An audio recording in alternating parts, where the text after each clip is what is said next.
right. Welcome again, fellow gamers and nerds, to another edition of Dragon's Greed Gaming. We are here again in the Alien universe playing the somewhat new Alien role-playing game. And this time we are diving into the one-shot, I shouldn't say one-shot, but the cinematic play module called Chariot of the Gods. I am your host, Lord Borak, the Great Unclean One, and joining me around the digital table again is Brian, Matt, and Will, and my very best friend Tyler. And we're just going to hop right in here. So let's do a quick introduction of players and characters. So I will be controlling the NPC, which is the fifth playable character in the group, whose name is Cam. He is a roughneck career, and he is the cargo handler on the ship. And we'll just start with the captain then. Hey, I am Will, and I'm going to be playing as Captain Miller, the leader of this outfit. And, everybody stays in line and does what they're told. I see this being a great session where we make lots of money, and nobody dies. All right. And then our pilot. Pilot, that's me. I'm Brian, and today I am Leah Davis, pilot of the USCSS Montero.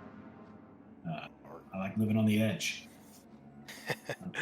All right. Race car in the red. I got a need for speed, baby. All right. And then our second roughneck. This is Matt playing as Kayla Rye, the ship technician. I am a little bit salty, but we'll get the job done. All right. And last but not least, our corporate liaison, our company agent. Now, corporate is an unkind word. I'm the company agent liaison, John Wilson. All right, now I'm a cool guy. I enjoy this group. I like being here. I really come to know these guys. All right, I'm part of the team, right, guys? It's true. Wilson, I love it. Wilson is a corporate agent or a company agent, but he's been with you guys for a little while, and he has come to enjoy the company of the motley crew that you guys have put together here. But with introductions aside, let's talk a little bit about what's going on. So you guys are the crew of the USCSS Montero. It is a Bison-class freighter. In the same vein as the Nostromo from the very first film. So you guys are definitely meant to be hauling cargo to and fro, and that is what you guys are currently up to. So let's just jump right in here. What's the story, Mother? You are space truckers on the star freighter USCSS Montero, running the Gauntlet, the trade route between Anchor Point Station and the frontier. Your ship's cargo hold is packed with dozens of tanks of dangerous tritium gas that is in the process of decaying into extremely profitable helium-3. Usually cargoes such as these are towed in massive tanker modules that transport much higher concentrations of the gas at a safe distance from a freighter hauler. The Montero isn't rated as a commercial towing vehicle, however, and this small run is a special order for a Weyland-Yutani corporate account on Sutter's World, a newly established frontier colony. While the trip so far has been fairly routine, the Montero sensors developed a glitch before you left Anchor Point Station and sporadically pinged contact with a sensor reflection before you activated the displacement drive and went FTL. Your cargo run so far has been without incident. Now you are just awakening from hypersleep, ready to deliver your goods to the colony of Sutter's World. So, as stated, you guys have a pretty big bank of this tritium gas. I believe it's 72 containers to be exact. And each of these pressure tanks that the gas is in are about half the size of a tanker trailer that you know, in the modern world that you'd see carrying, regular gas. So they're pretty massive. All in all, it's about 200,000 tons of this flammable gas. Now, tritium gas itself is very volatile, so when handling it, you do have to be extremely careful. However, because space journeys take so long, the gas has a chance to go through, a scientific decaying process, and when that process is finished, it is then helium-3, which is a very safe gas and a clean energy source that is used throughout the colonies. Because of this, and because it's in such high demand and used almost everywhere, it's a very profitable, albeit dangerous, to transport. Now, normally, as they stated, you would be towing this behind you like in a separate little trailer. It's little as far as spacecraft are concerned, but the Montero does not have that capability, so the tanks are actually on board the ship, which makes some of you a little uneasy because it is volatile, but assuming you don't get any space battles or crash into something, you should be okay. So your basic goal here, your mission, your job, your contract, you've been hired by Wayland Yutani to bring this gas from Anchor Point Station out to Sutter's World, which is a new colony they have established. And by the time you get there, it'll be helium-3. It'll be safe to unload, and you guys should get a nice paycheck for it. You're gonna get a nice bonus. Oh, yeah. So with that in mind, you guys have awoken from cryosleep.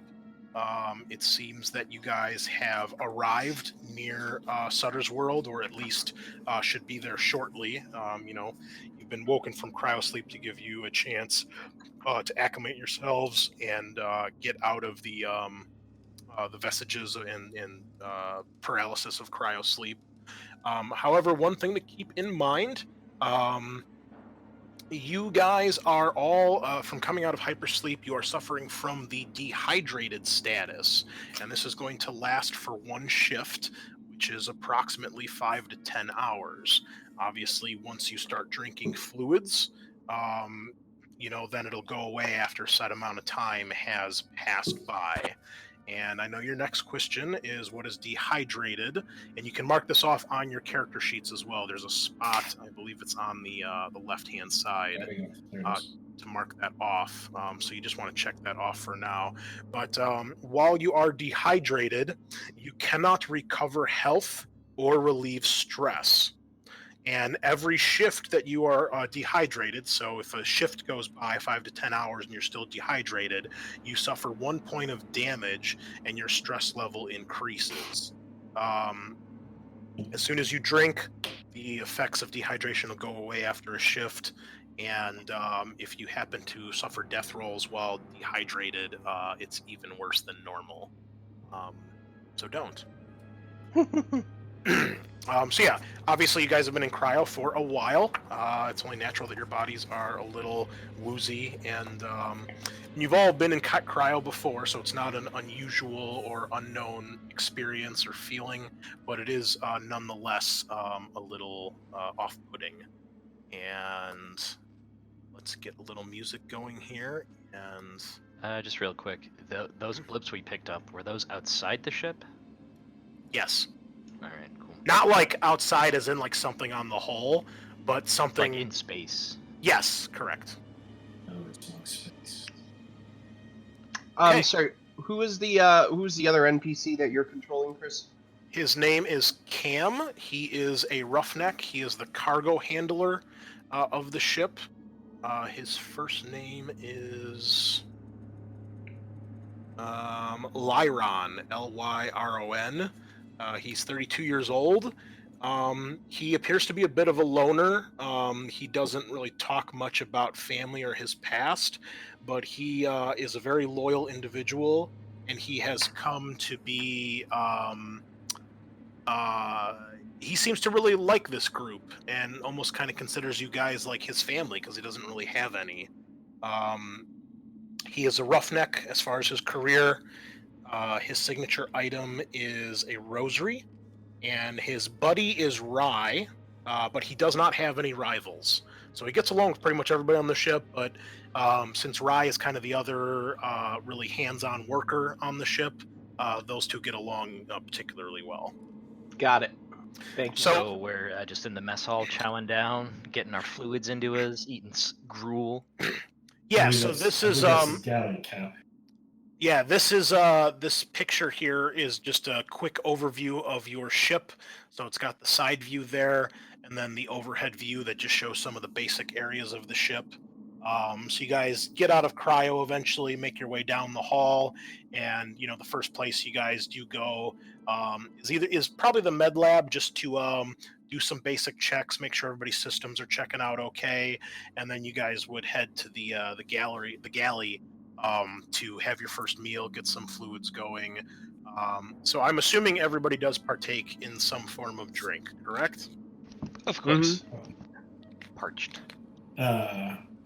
Okay. Lee Davis might take a pill with that drink as well. Okay. So you guys get some drinks, get some food. Is there anything you would like to discuss as you guys are I'm getting gonna say woken? to Davis, you got about 0 chance of getting laid up here. You don't have to take those things every day. Implying that she's taking birth control. It's just it's just a little something for the nerves, get the system back in order there. Like a vitamin. Yeah, all right, cool. Yeah, I'm good, Cap. Feeling good. I'm back in it. I'm ready to go. Cham does laugh at that though, and he seems in good spirits. He says, "So, what do you think we're gonna get for all this cargo, Captain? We got a pretty good haul." Well, normally I got a good feeling about this. Normally when we're running gas, easy transaction. But no offense, Wilson. But the company tends to fuck us, so we're gonna see what happens when we get to offloading. How much they're gonna offer us, because they're gonna pull some shit like, "Oh, you guys have been asleep for so long, rates have dropped, so it's not our fault," or some stupid shit. But Well, I'll do what I can to make fuck sure us, I'll they fuck them. well, let's just make sure we got this stuff in pristine condition. So when we're all feeling good, maybe Rye, you Feeling want to good, take Cap. Cham down, because Cham, you're our cargo guy, Rye, you're our tech. Make sure all those canisters are in pristine condition, and then Davis, you want to go calculate our ETA and maybe see if you can shave some hours or days off that. You got it, Cap. All right. I assure you, the quality of our cargo is the utmost priority for myself and everyone here, so I'll make sure it happens. Wilson, I ain't gonna tell you what to do. You do whatever you think is best. When are we tracking for? I'm sorry, did we cover that already? Do you mean how long you think it's going to take? Yeah, did you say that? Did I miss that in the prologue? No. You're not sure exactly how far out you would be. Sometimes it varies. Obviously, things aren't precise when you depart for how long cryosleep is going to go. You guys don't have an android on board, so a lot of times you'll have an android that is obviously awake the entire journey. Oh, we don't have an android. Well, what kind of podunk mission? Do we have some sort of like AI on board or something like that? Well, like a chip system? There is the mother system of the ship, which all ships of this size especially would have, once you guys access her, well, the captain's the only one that has access to her at the time. Can get there and get into the command module, which is just off the bridge if you see on the right hand side on the map. So yeah, he can discuss with her and get specifics. So depending on the travel and how long it actually took to get here, and other conditions, you may or may not be relatively close, or maybe a couple days out, but it shouldn't be more than a couple days at most. So okay, so Captain Miller, you issue a couple orders to the crew for what to do after they're done with their meal. Eventually the meal finishes up and everyone disperses to go about their duties. So Cam accompanies you, Rye, down to the cargo hold, and you guys make sure that everything is in order there. Everything seems fine. The cargo is undisturbed. One thing to note is your ship does have a small cargo lifter called Daisy. That's the name of the lifter. Basically, think of like a space flatbed with a little cab on it that you would sit in to control it. And by little, I mean it's still pretty long. It's 34 meters long, so it's big, but it can hold 10 of these tanks at a time. And again, these tanks are about half the size of an oil tanker, a truck oil tanker, so still pretty massive. But yeah, it can hold 10 of them at a time. So that's how you'll eventually offload everything when you get to the colony. So you and Cam start doing some checks, and everything right now looks normal. Everything's reading that everything is in order and everything seems fine. Leah, you go up to the bridge to start checking on a few things, and Wilson and Miller, what are you guys doing? Is there a way for me to contact the company to give them an ETA of how long we're going to be? Or is that something we're too far out to do at this point still? You could potentially send a message from your quarters, especially being a company liaison. You'll have a secure connection to the company that no one else would necessarily have access to. So I'm assuming they would want me to check in when we got out of hypersleep. So I'm going to, I'm gonna tell whoever's around, is Miller around or whoever, and he's so like, hey Yeah, guys, I'm I'm with just you. gonna, and be like, Miller, I'm just gonna check in real quick. So but Do if you- we get some sort of ETA, do you we might- want to go to the bridge with Leah to find out what your ETA is going to be before you check in? Yeah, Okay. so I can actually give them something of substance. It'll look better on us if we can give them some concrete info and when they can expect us. Just covering our butts here. Okay. So, And- question: as a company agent, you're technically not part of our crew. You're just kind of like put on this ship to watch over us to make sure everything goes according to plan, essentially. Yeah, that's one way to look at it, because your ship is still owned by Weyland-Yutani. In most cases, because these starships are so expensive, they are leased out to a crew, and as you do jobs, you eventually pay that lease off to the point where eventually you can own the ship and then really start making money. I mean, you guys still will make significant gains if you deliver big cargo hauls like this, but a lot of that, especially Captain Miller's shares, go to paying off the lease on the ship. So and that's what most captains' ultimate goal is to own the ship so they can go freelance. But it's difficult to do because they are so damn expensive. Gotcha. Or to the fact you guys aren't, taking more and not logging it, and just stealing. Exactly, yeah. So he is there to keep tabs, and that's pretty standard practice. Obviously sometimes it's done underhandedly and in a more of a sneaky manner. So the fact that you at least know who he is and why he's there, at least there's some upfront honesty from the company in that regards.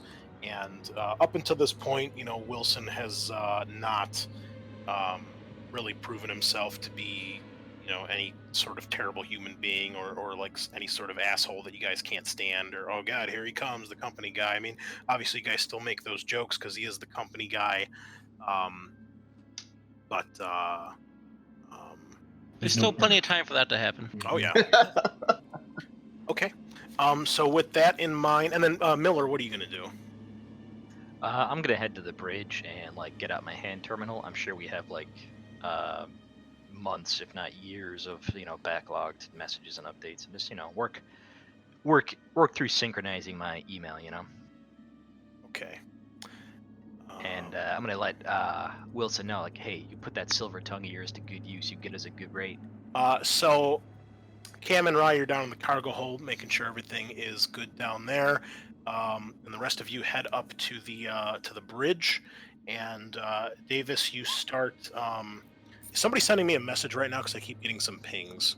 No, Yeah, that's just is when that in you roll. Discord? I'm trying to see if I can do a D66 roll, but it doesn't work in Roll20. But if you Okay. go to your settings, you can disable that. You can so you probably have enabled background chat beep. You want to disable that Yep. below your Okay. Thank you. Sorry, folks. Still learning the ins and outs of Roll20. Okay. So the three of you make it up to the bridge. Miller, you take your seat at the command module, and then Wilson, you're standing off to the side, kind of overwatching as the two of them go to work.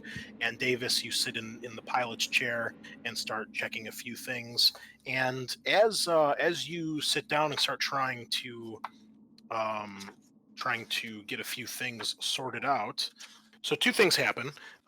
There is a ping that comes through, which Mother announces to you as a incoming approaching ship. And when you sit down and you start to, let me see here. When you initially try to hail Sutter's World, you do not have any success or response. What do you do? Of course. So Are this- you this talking is- about me trying to contact the company? No, I'm talking to Leah right now. Oh, sorry. Hey Cam, we got a ship coming towards us here. I don't know what that's about, but that's definitely out of ordinary. And hey, there's another thing. I'm not getting Sutter's World here. I don't know what's going on there. Give me a tight beam to that ship. I'm gonna ask them if they know Roger what's that, going on. Cap. All right, so Davis, if you would like to either try something more extreme to get in touch with Sutter's World, or if you'd like to try to I'm get gonna in touch with the check out ship, this. Yeah. go ahead and give me a Comtech roll. Comtech roll for. I'm gonna figure out what this ship's. What's going on with the ship here? Oh, I guess I should do that on what? You can roll regular dice on it, whatever you want to do. Don't matter to me. I'll do it on the 2 6s. Boom. All right, so again, you can do a stunt with that if you'd like. Skills are on page Oh yeah. page 73. I'm sorry, not 73. 63. 63. Let me. That's where they start. I tabbed my book this week, so I have nice little colorful tabs to find all the important shit we need. Smart. SMRT. Did you leave your house to buy tabs? You're not allowed to leave your house, Chris. No, we ordered them online. Actually, no, I lied. When we went grocery shopping, we got them at Walmart. Stamina, close combat, mobility, range combat, observation, contact.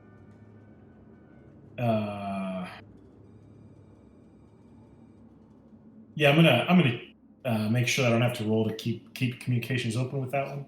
Okay. So I'm gonna open up. I'm gonna establish a permanent link here. Okay.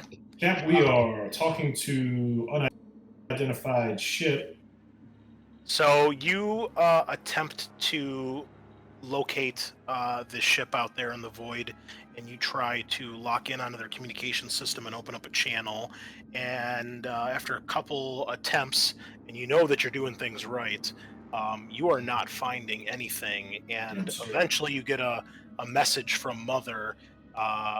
Mother concludes that it was a sensor malfunction, and there is actually no ship out there. Basically, she gives you the code for like a false alarm disregard. This is strange, Cap. Hey, Rye, can we get you and Cam up on the bridge? We might need you to look through some of our sensor equipment up here. This is our second blip of this. This All blip. right. Be right there. Okay, on my way.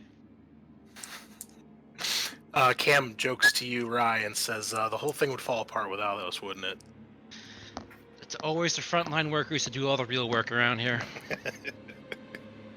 He's like, all right, kid, let's go see what they need As us they're for." saying that to themselves, Miller's sitting in his comfy captain's chair, just scrolling through his inbox. So, eventually they'll get up there, but in the meantime, Davis, what else do you do? You're going to try to contact the colony? I guess, yeah, I'm gonna do a broad sweep for that colony. See what I don't know what's going on. The system's a little glitchy here. Okay, give me another Comtech roll. Contact roll. Here we come.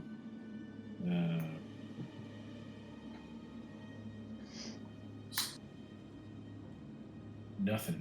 Nada. Okay. You do not. You're unable to establish any sort of contact. Captain, you certainly can try as well. Wilson, you could too. I mean, you're not an expert with the equipment up here, but you know enough to do some basic scans and try to locate somebody. Obviously, if you have the Comtech skill, it would certainly help. I do.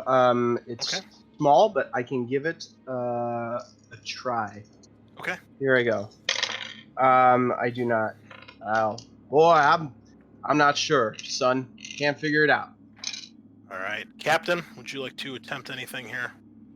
Yeah, I'm going to take a piloting check. Sorry, I don't mean to step in your shoes here, Davis. I'm gonna take a piloting check and see if the trajectory of that blip looked like it was a ship. Like, was it, traveling in a, did it have a vector basically, or was it just, actually an anomaly just appeared on our screen? Okay, go ahead. 2 successes. Okay, you do not find any trace of any ship whatsoever, and it does indeed seem to be some sort of anomaly or malfunction. All right, and I would like to toss that stunt over to Davis so they get a bonus on their next piloting check. Sweet. Cool. All right. Eventually, Cam and Rye reach the bridge, and kind of ask what's going on. You guys fill them in a little bit. If either of them want to do a comtech, they certainly could to try to reach out. All right, let me take a look at this Wayland piece of crap. Let's see what they did to it this time. Cam is not great, but he could if he needs to. But he'll let you. He knows you're the techie one around here, so he kind of stands over your shoulder as you guys log into one of the terminals. I got 2 successes, so basically I'm just checking to make sure that machinery is functioning as intended. There's no misalignment to the sensors and everything's, plugged in and working correctly. Okay. And do you want to do anything with your stunt? I'll use that stunt to give me a bonus on a future roll. Okay. So you log in and you start doing some sensor scans and sending out hails and things like that, and you check the equipment as well, and there is definitely no issues here. Your equipment is working fine. Obviously, it's an old ship. The little sensor malfunctions is totally normal and not unheard of. But your equipment is working fine. If there's anything out there, you should be getting it. You're not getting any hails. You're not picking up any transmissions either to or from. There doesn't seem to be any ship traffic in the general vicinity, which is very unusual. So eventually, you and Cam start to pull up some navigation charts and things like that, and you guys eventually realize that you are nowhere near Sutter's world. You are in the smack dab middle of nowhere in deep space. Captain, we've got a problem. Apparently something must have happened with the nav computer, and we are not where we think we are. Doing a scan right now, trying to find a location. Well, this is... How is that also possible? Sideways. No successes on my tech use to try to use the scanners to figure out our location. Yes, you can. And as you do that, Captain Miller, Mother signals that she wants to speak with you in the mainframe. All right. Incoming transmission. Captain Miller required in mainframe. Y'all do your best to stay here and figure this out. I don't know if we got a radiation blast in cryo or something, but we need to figure this out because, we're sitting ducks out here. We're sitting on a fucking golden egg. And I'm gonna say, Wilson, if you want to join me, feel free, and I'll head into Mother's chamber. I'll follow Miller. Okay. So the two of you sit down, and you log into Mother, and she informs you of the following. Should Matt and I click off real quick? No, that's fine. 'Cause I can do that. No, it's okay. Just, suspend your disbelief or whatever. It's called acting, Will. So the Mother explains to you that you guys have picked up a distress call from an unknown ship, and you are required to investigate per company orders. And she, it looks like there is a command to listen to the transmission if you would like to. I will What's the... key it open so we can listen. Okay, so she plays it, and it is just a garbled mess. There definitely sounds like there is changes like in the pitch and the sound that's coming through. So it's not just like a burst of static, but whatever is being said is garbled and just not coming through. Can I save Well, this that's to not a my lot to terminal? go on. Oh, what's that, Miller? Can I save this to my hand terminal? Yeah, absolutely. I would like Rye to take a look at it, see if he can clean it up. Yeah, you can also you can order Mother to play it through, on the bridge too when you get back there. Cool. So Wilson, sounds like they're pretty much fucked, right? So what? I mean, there's a lot of questions. What are they doing out here in this space? Does it say the name of the ship? Does not. Basically, all it is it says new orders mandated per company rules. Distress signal has been picked up and must be investigated, or crew and captain risk forfeiture of shares. Forfeiture. Oh. I'm gonna ask Mother to go dark for a second. Meaning? I don't want her to listen to what I'm about to talk to Wilson. She About. won't. She won't do that. Cannot comply. You fucking whore. Nah. I am the captain now. Well, I'll kind of look How- at I Wilson mean, do and we- give a very emotive look on my face, like, kind of like. All right. Well, I'll go I'll- follow him. As in, I'm just gonna look at you like, is this kind of the kind of thing sort of that we is this the kind of, I don't know. I mean, what do you think? I mean, it's not unheard of. It would be a reason why we got dropped out of, space like this all of a sudden. Yes, That so would make sense. Wilson, very much in the vein of the first film, because this is a Weyland-Yutani ship, there are certain things that if they happen or the ship crosses or discovers, they must be investigated. And the company rules basically state that if you do not investigate said discovery, then the crew could very easily have to forfeit their shares to the company. I mean, Miller, we don't even know what it is. I'd say go ahead and see if you can clean up the signal. But what if it's something minor? What if they're just stranded and they're out of fuel or something like that? And they just need to be picked up. It could be something small. Yeah, and so, this is one of the reasons why you're here on the ship, Wilson, is to make sure that they do investigate this to the best of their ability. Now, if they investigate and they don't find anything, then, okay, you guys did what you did, you go back to cryosleep, you go back to what you're doing, but if you do find something, you have to investigate it, and depending what you find, there might be further orders that explain exactly what you need to do to satisfy company rules. I'll stand up and I'll adjust Wilson's collar for him. Be like, it's good that you gotta keep this stuff looking good. You gotta stay on the straight and narrow, right? You fucking nerd. And I'll walk out.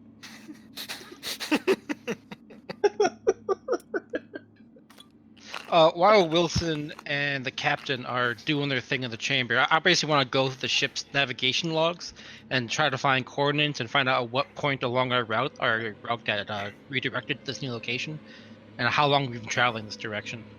Okay. Go ahead and give me another Comtech roll. Success. Okay.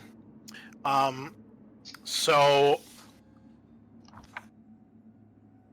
you guys, this transmission was picked up maybe around 2-3 weeks ago, and you are definitely in the dead of deep space. You are you're between Sutter's World and Anchor Point. You're still on more or less the correct course. You've taken a slight detour to the galactic west, which is towards just pure deep space. But you are still headed in the general direction of Sutter's World. You are probably anywhere from halfway to 2/3 of the way there. So if we were to leave from our current location to Sutter's World, how long of a trip would that be? Like, how many weeks we talking about? Days, months? Probably a month or less. Okay. Yeah. That's including FTL. Yes. All right. When I get back. Well, to that's the not too bridge, bad. I'm going to announce that we've received a distress call, and that's why Mother dropped us out of FTL and Cryo, and we are obligated to investigate.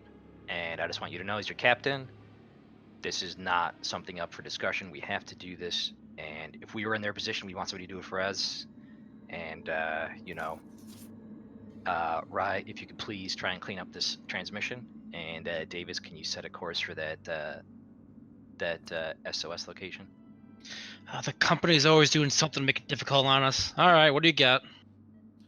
Okay, so Mother transfers the transmission over to you, and you play it so everybody can hear it. And it is just, it's like it definitely sounds like there's someone talking, but it's just, it's just static. You can tell there's something there, but you can't make out anything that they're saying. You can certainly give me a Comtech test. This will be a hard difficulty, so it's -2 dice. Okay, I'll take a look at that. Let me zoom and enhance this, as they say. Success. Wow, look at this badass. We got a regular techie here. Okay, so you aren't able to do much with it. It is a pretty jacked up transmission. The only parts that you can really make out clear is that it is an SOS of some sort. But the specifics or the ship name or anything like that, impossible to tell. Well, Captain, looks like they're as boned as we are. Excellent work, Rye. Davis, can you get us there? You know it, Cap. Okay, so as you are cleaning up this this transmission, I would say at this point it's probably been about an hour or two since you guys woke up. Still, you're still dehydrated, but a little bit of time has passed. As you guys are trying to decide what to do next and try to track down this ship, there all of a sudden is sensors and flashing lights and warning klaxons that start echoing throughout the ship and obviously throughout the bridge. Definitely some sort of warning, and Mother indicates... Did I lose you? Nope, I'm still here. I'm just making sure I'm giving you guys the right info. That music change there was like dramatic pause / music. Yeah. So Mother indicates, warning, incoming ship, collision course detected, suggest alter course, warning, incoming ship, Davis collision detected.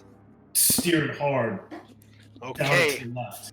so Davis, as you begin to try to pilot the ship away, you guys can see, I would assume at this point you've got the blast viewports open, so you're actually looking out into space, and eventually you all notice an area of space where there are no stars, and it is getting closer and closer as this big black silhouette is slowly coming towards you guys. Down to the left. All right, I need you to make a piloting check at -2. This is a hard check. Before he makes the minus check, 2 can I dice. try? Can I try to redirect power to the engines to try to boost his piloting efficiency? There's not enough time. Okay. So I rolled 2 If he fewer doesn't- dice than normal. Yeah, if he doesn't alter course immediately, then Thank you very much. sorry, if she does One not success. One success. Okay, so it's not like a fighter ship turning on a dime. This is a huge, massive cargo holder, but you guys do feel, despite that, the ship lurch very hard to the left as Davis tries to avoid this incoming collision. You get an extra die for that, Davis, because I stunted you earlier. Oh, So roll another d6. Maybe you do it even better. here we go. That sweet stunt. All right, so you basically turn hard and avoid crashing into this other ship. And while it's not like inches away as far as space distance goes, it might as well be. You're not sure how this ship got so close to you guys without any sort of warning beforehand. But as you guys start to pass this ship, and you can see, at least from the outside, there does not seem to be any lights of any sort on the ship. Normally there's at least some exterior lights, floodlights, in the bridge, or some of the antennas, the communication arrays, things like that. And this thing is just dark as can be. But well done, Davis. You avoid some catastrophic crashing, Thanks, which, Cam. Nice job. considering your cargo, would probably be very bad. That could have been a real short adventure. So, yeah, you guys avoid any sort of damage to the ship, and you pass this other ship as it goes past you guys. Davis, a slap on the back. I only hire the best. Thanks, Cap. Imagine how short this game would be. Just head-on collision. So, Mother, after this is done, Mother comes back online and informs you that the ship that you just collided with appears to be the source of the distress call. The ship we almost collided with. Mm-hmm. All right. Davis, kick on our landing Oh, no. docking lights. Sorry, what was that, Cap? Kick on our landing docking lights. Just give us some exterior lights. We can look at Okay, this thing. exterior lights, check, click. And Mother continues to give you a little bit of information, triangulating source of transmission, 98% likelihood transmission originated from this ship. Ship appears to be running on minimal power. Lights are down. So Davis, you throw some more lights on. At this point, I'll need you to make a regular piloting check in order to reorient your ship, get alongside the ghost ship, and get close enough and match the speed so you guys can When I follow. hit the brakes there, I got 2 successes. All right, well done.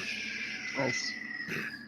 Okay, so it takes obviously probably a couple minutes or so, maybe even longer because of the size of the ship, but eventually you do get to the edge, and you do to the side of the ship. You pull up, and you kind of match its speed so you guys can take the whole side of it in. And I have an image to show you guys. Let me see if I can get this to work. Boom, boom, boom. Show you what you guys actually see. Do we have any kind of docking? What do they call them? Like catwalks or umbilicals? You do, actually. If you look on, I believe it's on the page, it explains what your ship has. So obviously no one is out there spacewalking right now as in this picture, but the floodlights basically do the same thing from your ship, and that is the other ship that you see as you guys pull alongside of it. And as you do, Mother indicates... Okay, so as you guys pull along the side, Mother chimes back in. Ghostcraft identified. USCSS Cronus. Launched, yes. And she has some more info to give you. Cronus. Launched in 2110. Science vessel. Launched to the 26 Draconis system. Thought lost. And all of you realize when she says 2110 that this craft has apparently been missing for about 75 years. Damn. Is that normal with light speed for us to... It's been missing for 75 years, but somehow the computer knew to navigate us to this location? Yeah. Well, it That makes picked up, no sense. picked up the distress Is that signal. normal? For it to be waiting that long? I guess. Yeah, I guess because we're not actually a freighter, we 'Cause- probably took a different route to get here. So, yeah, I mean, really, it's just our fucking luck, isn't it? Yep. Yeah. No, the Mother picked up the distress signal, and that's what re-altered your course to come to where the signal was originating from. Okay. It's not like she went out of her way looking for this ship. No, but wonder if anyone's got to be alive on that thing then at this point. It would have to be like someone who was probably born on that ship. Unless they've been in Those, cryo sleep those this cryo entire time. chambers could still be intact. Yeah, That could be. in the Alien universe, Rye, it's not like in 40K where people live and die generations on a ship because of the way cryosleep works. It's more like, you might actually be around for a couple hundred years. You still live out a regular human life, but all that time is spent traveling, between jobs and missions and locations. So yeah, it's not unheard of to be in cryosleep for years and years. Gotcha.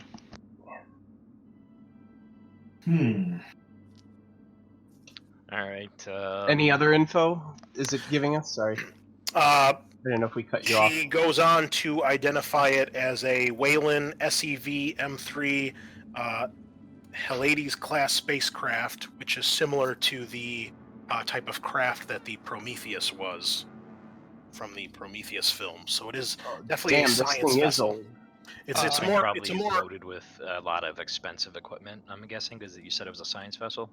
yeah, it's a more up-to-date version than the actually, hold on, I lied. No, the Prometheus was definitely a more as far as you guys would know about the Prometheus and what it was, definitely a more expensive one. But this is still a science vessel. Probably would, definitely have some nice equipment on board. Oh, we got a nice salvage here, Cap. So, Can I use the ship sensors to, like, scan for life forms, or just scan the ship and see if I find anything? yes, Be it people, cargo, whatever might come up about this ship. So And- Miller will say, "Hey Rye, why don't you check for life forms in cargo?" I'm already on it, Cap. Don't worry about it. I know what I'm doing. and as you do that, Mother informs you, salvage operation mandated by company rules. Following priorities. 1. Recover scientific data and samples from the USCSS Cronus. 2. Escort salvage Cronus to Anchorhead or another Weyland-Yutani facility. 3. Save any crew members on board the Cronus. They want us to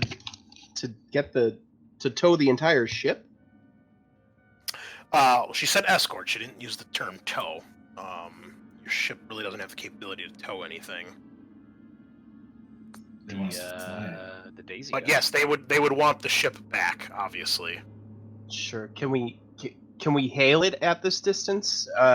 Should be able to, yeah. But I mean, everything looks like there's, she already said minimal power, so it doesn't seem like anything's Sure. going on. Rye, go ahead and what's that roll? I did my check. Unfortunately, no successes. Okay, nothing. Can you flick us back over to the Montero screen so I can see your inventory? Yes. Yes, at the top is your inventory that you guys have Oh. Huh. of the All Montero. right. Well, Cool. looks like we're gonna have to attach the umbilical, and at the closest point to its bridge. Do we know enough about other vessels to know what the closest airlock to its bridge is? Mother says, downloading floor plans. Nice. Thank you, Mother. Nice. And eventually, she gives you 4 plans of the Cronus, which we can jump over to in a minute. But it is 4 decks. It's a big ship. 4 decks.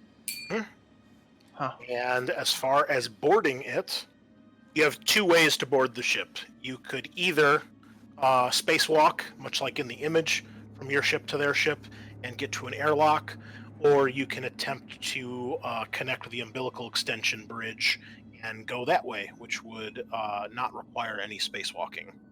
Do we have? I guess what do we have the equipment for?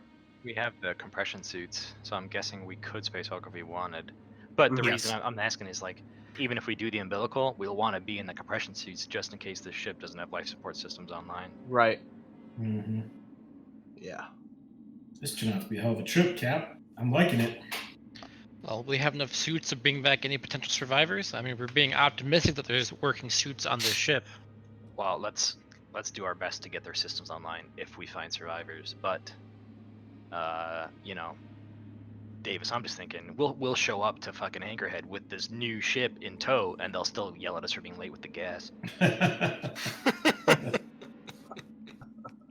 Yeah, but maybe Cam chimes in. He says, like, yeah, but maybe we'll get a bonus, right, Wilson? I mean, like, that thing's got to be worth a pretty. I mean, it did say it was a science vessel. Who knows what, they might pay us. What could be on the science vessel could be much more valuable than what we are carrying currently. We'd Yeah, be heroes you'll- and rewarded as such. You'll make sure we. I get mean, part of that, guys, right? I don't want to get anyone's hopes up, but this could potentially be pretty big for us. Gonna ask Mother. Mother, please Yeah. read to me the Cronus's final departure manifest and whatever its mission was. Please hold. Mother, you sack of shit. Why are you so slow? I'm an older model. Got one of these old Hybridyne system mothers. I'm only a 6500. I always worry about While we're teaching. waiting for Mother, I say, "Hey Siri, give me that information, please." Hey, Cortana. Initiated. I'm just looking to know what exactly the company wants because they said specimens and data. What was this thing doing? Like, what specimens and what data? Are they like space cows? Were they like researching cows that don't eat air or some shit to colonize planets? Mission parameters classified. Oh, thank you, Mother. I appreciate it. I feel like I'm just wrapped up in your warm embrace. Mother further explains scientific data and samples could range from, but not limited to, life from another alien world, or something as simple as sediments, plant life, alien life forms, ground samples, air samples, water samples, etc. All right.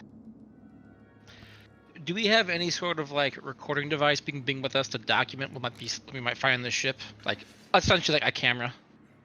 Unless you guys have anything in your personal Maybe- gear, I don't think so. Maybe the compression suits have them?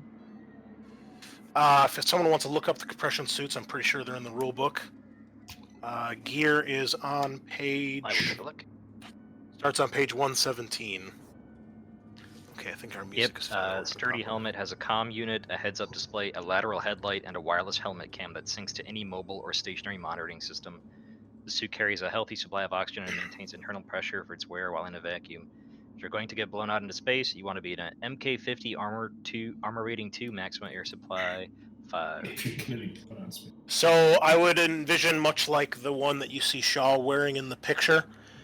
It might be a little bit. Well, I guess Prometheus launched before you guys. This takes place, so it's probably just as high tech looking because those do have the cameras. So, and then it's got like the fish bowl helmet, kind of like Mysterio. All right. Well, gonna ask Davis to get us lined up to where Mother told us is the best docking point nearest the bridge. Get at it. All day, and, every day. Gonna divvy out the 5. There's 5 of us. We'll each get a compression suit. Going to give Davis the motion tracker because I'm assuming she has the best eyes. Gonna give Rye, you're getting the cutting torch. Cam, you're getting the bolt gun. I'll take the service pistol. And Wilson, you're getting an incinerator unit. They Awesome. give the company guy a flamethrower. I love it. Yeah, because then if he any damage to that ship caused by that incinerator unit, well, hey, that's the company guy. None of us were using incinerator units. That's not on us. Mhm. That's fair. That's good thinking, Cap. That's smart, Cap. Okay. With that being said, just check one thing here. So you guys start to gear up and prepare to. Well, first you're going to try to obviously attach the umbilical system, and then you guys will gear up and head over. So I will need. You've already made the piloting roll, so you don't need to. You're lined up as well as you can be. You know it. So in order to attach the umbilical extension, I will need someone to give me a heavy machinery roll. Is that Cam? I'm guessing Cam, because Cam is our power loader operator. Let me check. He does. Yeah, he's actually pretty good. What is it strength for heavy machinery? No, it's actually a heavy machinery. Yeah, it's strength strength. Yeah. Okay. Well, yeah, he's got 8 dice for this. Sorry, boy. Does he say "get away from her, you bitch" before every roll? Yeah. No, but he's gonna push the roll because he didn't get a single success. And there we go, 2 successes, and my stress dice. We're good. Okay.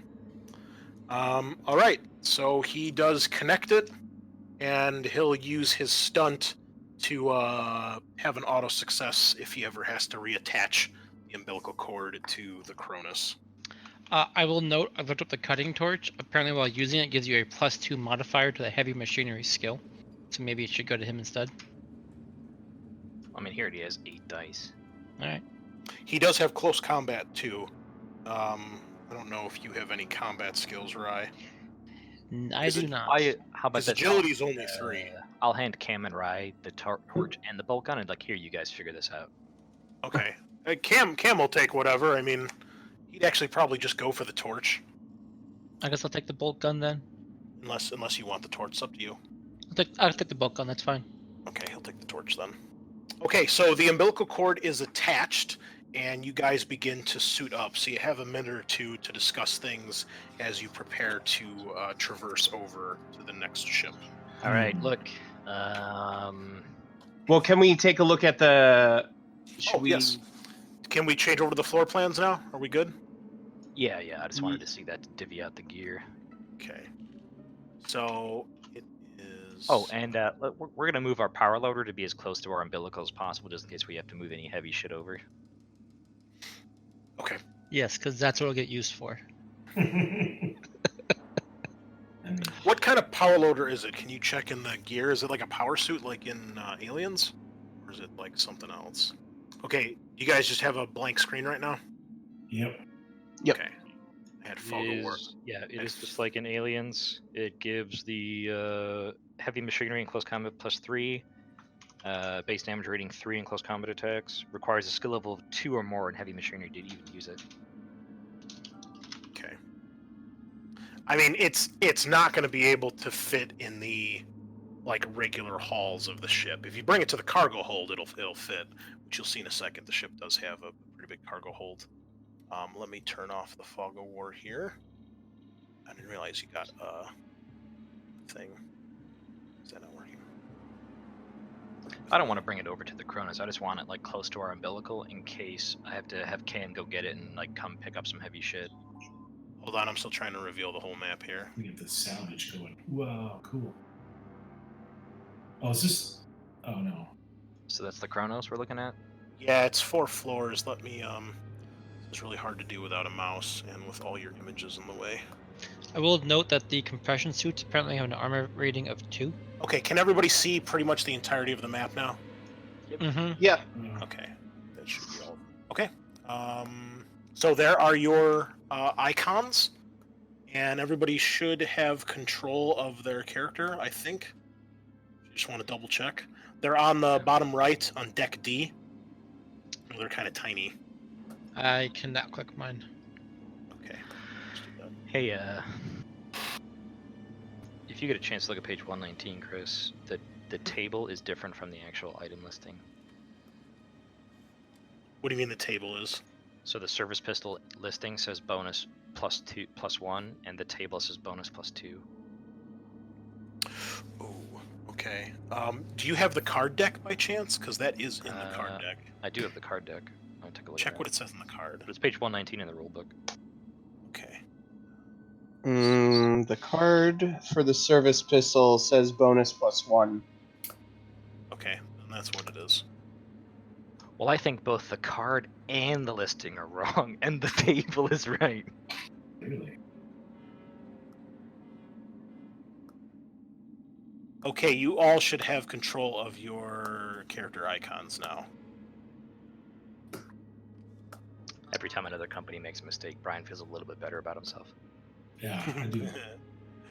Oh, Also, I'm giving control of Cam to everybody, because obviously we'll say where to move him as sees fit. cool. Oh my god, this deck has so many characters. What the fuck? There might be spoilers in there, so put the deck away, please. I'm trying to find it. Matt, I'll have you take control of obviously Cam for now Okay. until I tell you otherwise. So just These assume, you know- bros. yeah, he's your buddy, so he'll hang Yeah. out, watch your back. So as you can see, the Cronus is 4 decks, starting from left to right, top to bottom, deck A, B, C, D. A being the top deck, D being the bottom deck, which is the cargo hold. Feel free to zoom in. Obviously, you can see everything as far as the floor plans go. I am following along at home here with a physical map, but I can only see 2 pages at once because I had to take pages out of the book here. So, Right.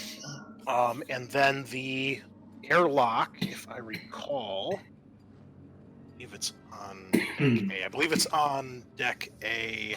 Deck A is the airlock, did you say? Yeah, where you see where it says Junction A, which is the second room from the top, just south of the mother. The main airlock is on the dorsal side of the ship, so it's on the top of the ship. So does it come in at junction A1 then? Yes, it does. Like where I am right now? Oh. Yeah. Oh, gotcha. Up top. Correct. Up top. Got it. So we enter like right next to their mother. That's very convenient for us. So that's where you attach the umbilical extension to get in. And then we can go down into deck B. Is that? So yeah, what Mother will explain a couple things about as far as traversing the ship. So there's a couple places where you'll see junctions. The junctions usually have ladders that you can use to get around. Much better and- displayed. And yeah, it's The far A1 easier. goes to B1. Yep. And then also there are airlocks, which are indicated by the symbol that has like half a black triangle, half a green triangle. So you'll see that. That's the second symbol on the junction A. That's the airlock symbol. Oh, And okay, cool. the ladder symbol is obviously the one next to it. It looks like a ladder. And also, if you look on deck A, on the ends of the hallway, where between the cryo chambers and the aircraft or the air scrubbers, you'll see those up and down arrows in the box. Those are elevator shafts. Oh. Okay. There is also a staircase, I believe, somewhere. I don't recall where it's at, though. But yeah, mostly elevators and ladders to get to and from the ship. There's not a staircase. But those are the main things you need to know. But yeah, the junctions usually have the ladders, and some of the other rooms do as well. Oh, there we go, stairwell right in the center. There's like a main stairwell, I think that goes through I think it goes through the first 3 decks. Yeah, it doesn't go down to the cargo This is bay. a lot better map. All right, so. Oh, you heard it here. Good job, Andrew E.C. Gaska, for your wonderful map in your awesome module here. Yeah. Good job, dude. Miles better than the one in the book. Well, the other one's good. It just needed that one thing, like, you know, this connects to this. A1 connects to B1. Simple as that. Okay, so you attach the umbilical cord, and you guys are ready to. Are you guys going? Gonna go board? Yeah. Yeah, we'll head to No. junction A1. Are we not dehydrated anymore? Have we had enough fluids, or are we still No, we're still in our? Yeah, because Dehydrated. a shift is 5 to 10 hours. Oh my god. You guys are definitely still under the 5-hour mark at least. I'm gonna suit up in the suits we got. Okay, I assume everybody gets Yeah. into a suit, has their equipment I'll ready. yep. Okay. I'm gonna take the suit with the Dune, like piss rebreather drink suit, so that I stay hydrated. I'm gonna eat some spice before we go in there. Oh, nice. Way to go! You got glowing eyes. You're not gonna be able to hide from them, so you're dead. So you approach the airlock door that leads into the main junction, and when you get there, you realize that it is damaged, and it seems buckled out from the inside.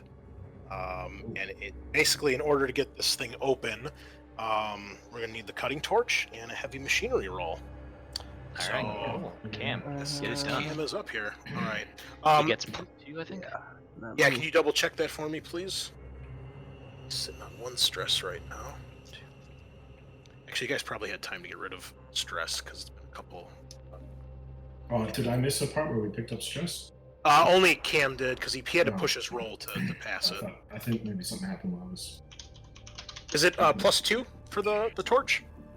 Yes, correct. +2. Okay, thank you. All right, 10 dice ought to do it. Oh yeah, he's on point now. There we go. 3 successes. So he will fix the door, and he will Hell yeah. again make sure he doesn't have to re-roll if he ever encounters this door again. And it seems to be more or less back in working order. So not only does he get it open, but he does manage to get it to close to the point where it's pretty much sealed again and works like a normal door. Still a little bent, but he's able to get like the interior part of the door working correctly. And there, he gets it open so you guys can access the ship and Nice. get Good inside. work, Cam. So I'm gonna when you say, get in Cam, there, sometimes watching you work, it's like looking at the Sistine Chapel. I appreciate that, Cap. Thank you. Nice one, And Cam. he kind of like kind of does a little goofy bow, like, all right, just this way. And inside it is pretty much pitch black, with the exception of the occasional like red emergency light or like the yellowish orange emergency light. There is not a lot to go on. Definitely, as Mother indicated, power is very low on the ship. Minimal power is going on right now. One last thing, if you guys see the little dotted lines that are kind of like in the body of the ship, those Yes. are ventilation shafts. Oh. And where the little dots are, there's kind of like a bigger dot. Basically, moving from one dot to another, that would indicate one zone of movement.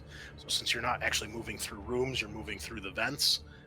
If you were to use that for whatever reason, I think there's a couple areas in the ship that can only be accessed through the ventilation system, like some of the more the technical parts of the ship. Just an FYI, that's what those indicate as well. Got it.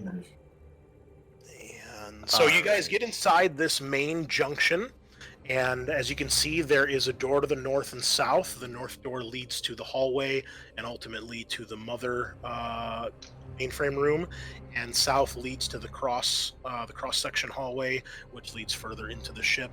And you have a ladder that heads down from A1 to B1, which will bring you to deck B, which is where the bridge and some of the crew quarters, the mess halls, and things like that are located.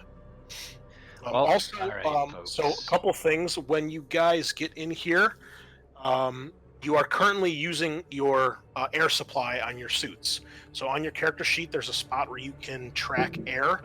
Your suit currently has a air of 5, and I believe it's every shift. Is it every shift or every turn? Let me check. Better not be turned, 'cause it's gonna run out real fast. Might as well be holding our breath if it's turn. Well, I will check that in a second. In the meantime, I believe it's you roll 1 dice for each, and I believe if you roll a 1, then your supply goes down by 1. So, just confirming, there is no air in the ship right now? Correct. Yes. When you guys, once you guys leave the umbilical, you guys are able to put air through from your ship. But once you get into this ship, there is no air supply. The air and the lights seem to be off. I will note that during this whole time we're on the ship, I'm going to have my camera rolling and just recording everything we come across. Will, what else did the suits do? They protect you guys from the cold, correct? Yeah, they're like atmosphere suits, and they give us an armor rating of 2. Okay, so yeah, the ship is currently cold, which if you don't have your suit on or if your suit malfunctions, you'll start suffering from freezing. You don't want that to happen. And, you know what? Cam would still have his stress because you guys are dehydrated, so he can't use that yet, but he did Dang not it. fail. So yes, it is cold, so you'll be freezing if you are not in your suit or if you don't find a way to get the ship back online. It is dark because all the lights are pretty much off, and I think dark mostly has to do with like stealth checks and combat. Observation rolls get a -2 modification. Ranged attacks in a dark zone also get -2 modification. Obviously, you guys have light sources, so it won't affect you as much. but until you get the ship totally back online, if that's even possible, then yeah, there's no way to deal with that.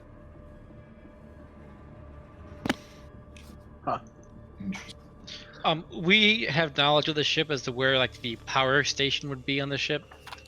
Yes. Yeah, because we have the whole. I mean, we have the schematics here Yes. Yeah, I'm that just we looking down to see downloaded, it. so it would probably be in. Oh, there's I a mean, reactor. Well, we would I'll- probably want to go to the command station first, Yeah, right? I think we go to B1 and then straight into the bridge.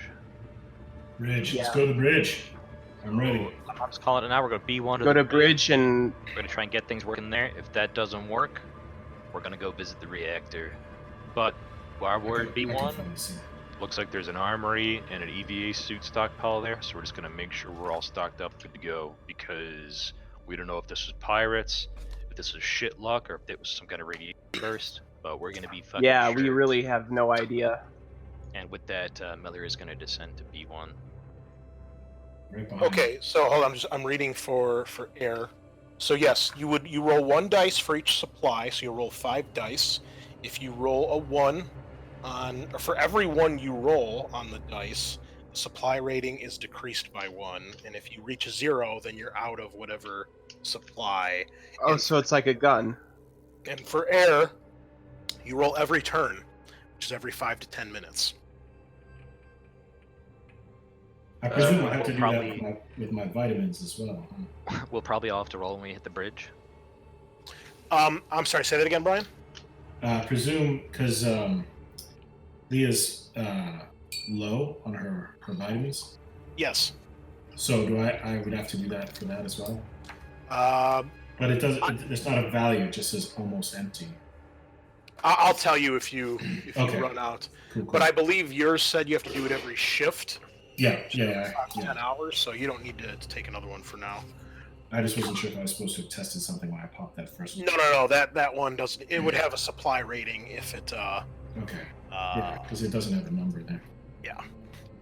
So unless you guys are stuck here for like days at a time, then hopefully you'll be okay. All right, so you're there in the junction, and you are going down to B1, and then you're going to go to the command station, correct? For the bridge. Yeah, Okay. I think that's the plan. Okay, so you guys descend the ladder into B1, and much like above, you are in another junction area. This one is a square-shaped room with a door on all 4 walls. Everything here looks undamaged, and everything seems to work. Also, just so you know, all the doors on the Cronus appear to be open just with the push of a button, unless otherwise stated for some of the special, rooms which all ships would have. You can't just usually get into Mother unless you have a key code or a key card or something like that. So All right. yeah, it's just a button you hit. Door opens up to the top, and then it slides back down once you go through. You press the button. I'm gonna ask. So myself. All right. So Rye, Davis, you're with me. Cam, Wilson, hit up that armory and that EVA suit storage unit, and give me an inventory of what we're working with here. And then I'm gonna head across to the. All right. Cam nods. He seems a little disconcerted to not be going with Rye. He's kind of like a big brother to her in some regards, but he nods nonetheless. He doesn't complain. Wait a second, I'm not just walking off and splitting up. We have no idea where we are, what we're doing, what we're looking for, and I need to know what exactly it is we're even doing on this ship. Stow your shit, Wilson. That was a fucking order. Oh, Cam, don't pull Oh, rank Cam- on me. Don't pull rank on me. Hey, guys, it's Captain. It's all right. Wilson, chill out, man. Chill out. Who's got the motion tracker, Captain? That's me. That's Davis. All Why day. don't you give it to Wilson? That make you feel a little better? At least if there's something running around here, we can at least see it.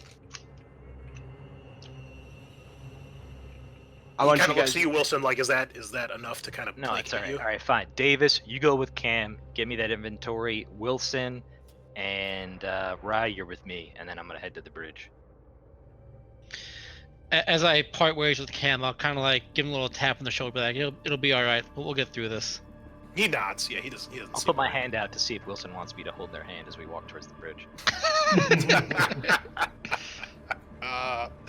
Okay. So I'm sorry. Cam and Wilson are coming to the bridge with you.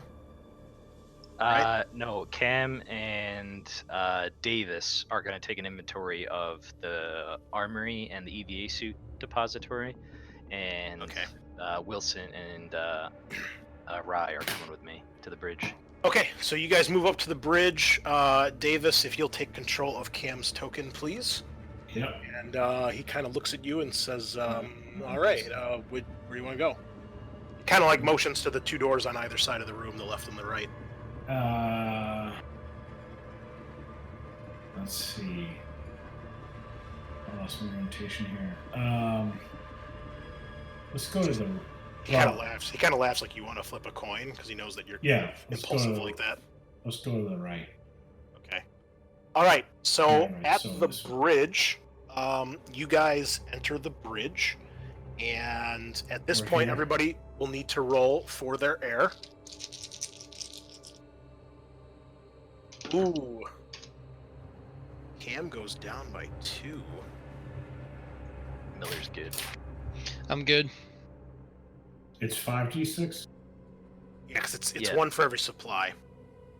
And the by suit one. starts at 5. I'm okay. So Davis, you're down to 4 units now.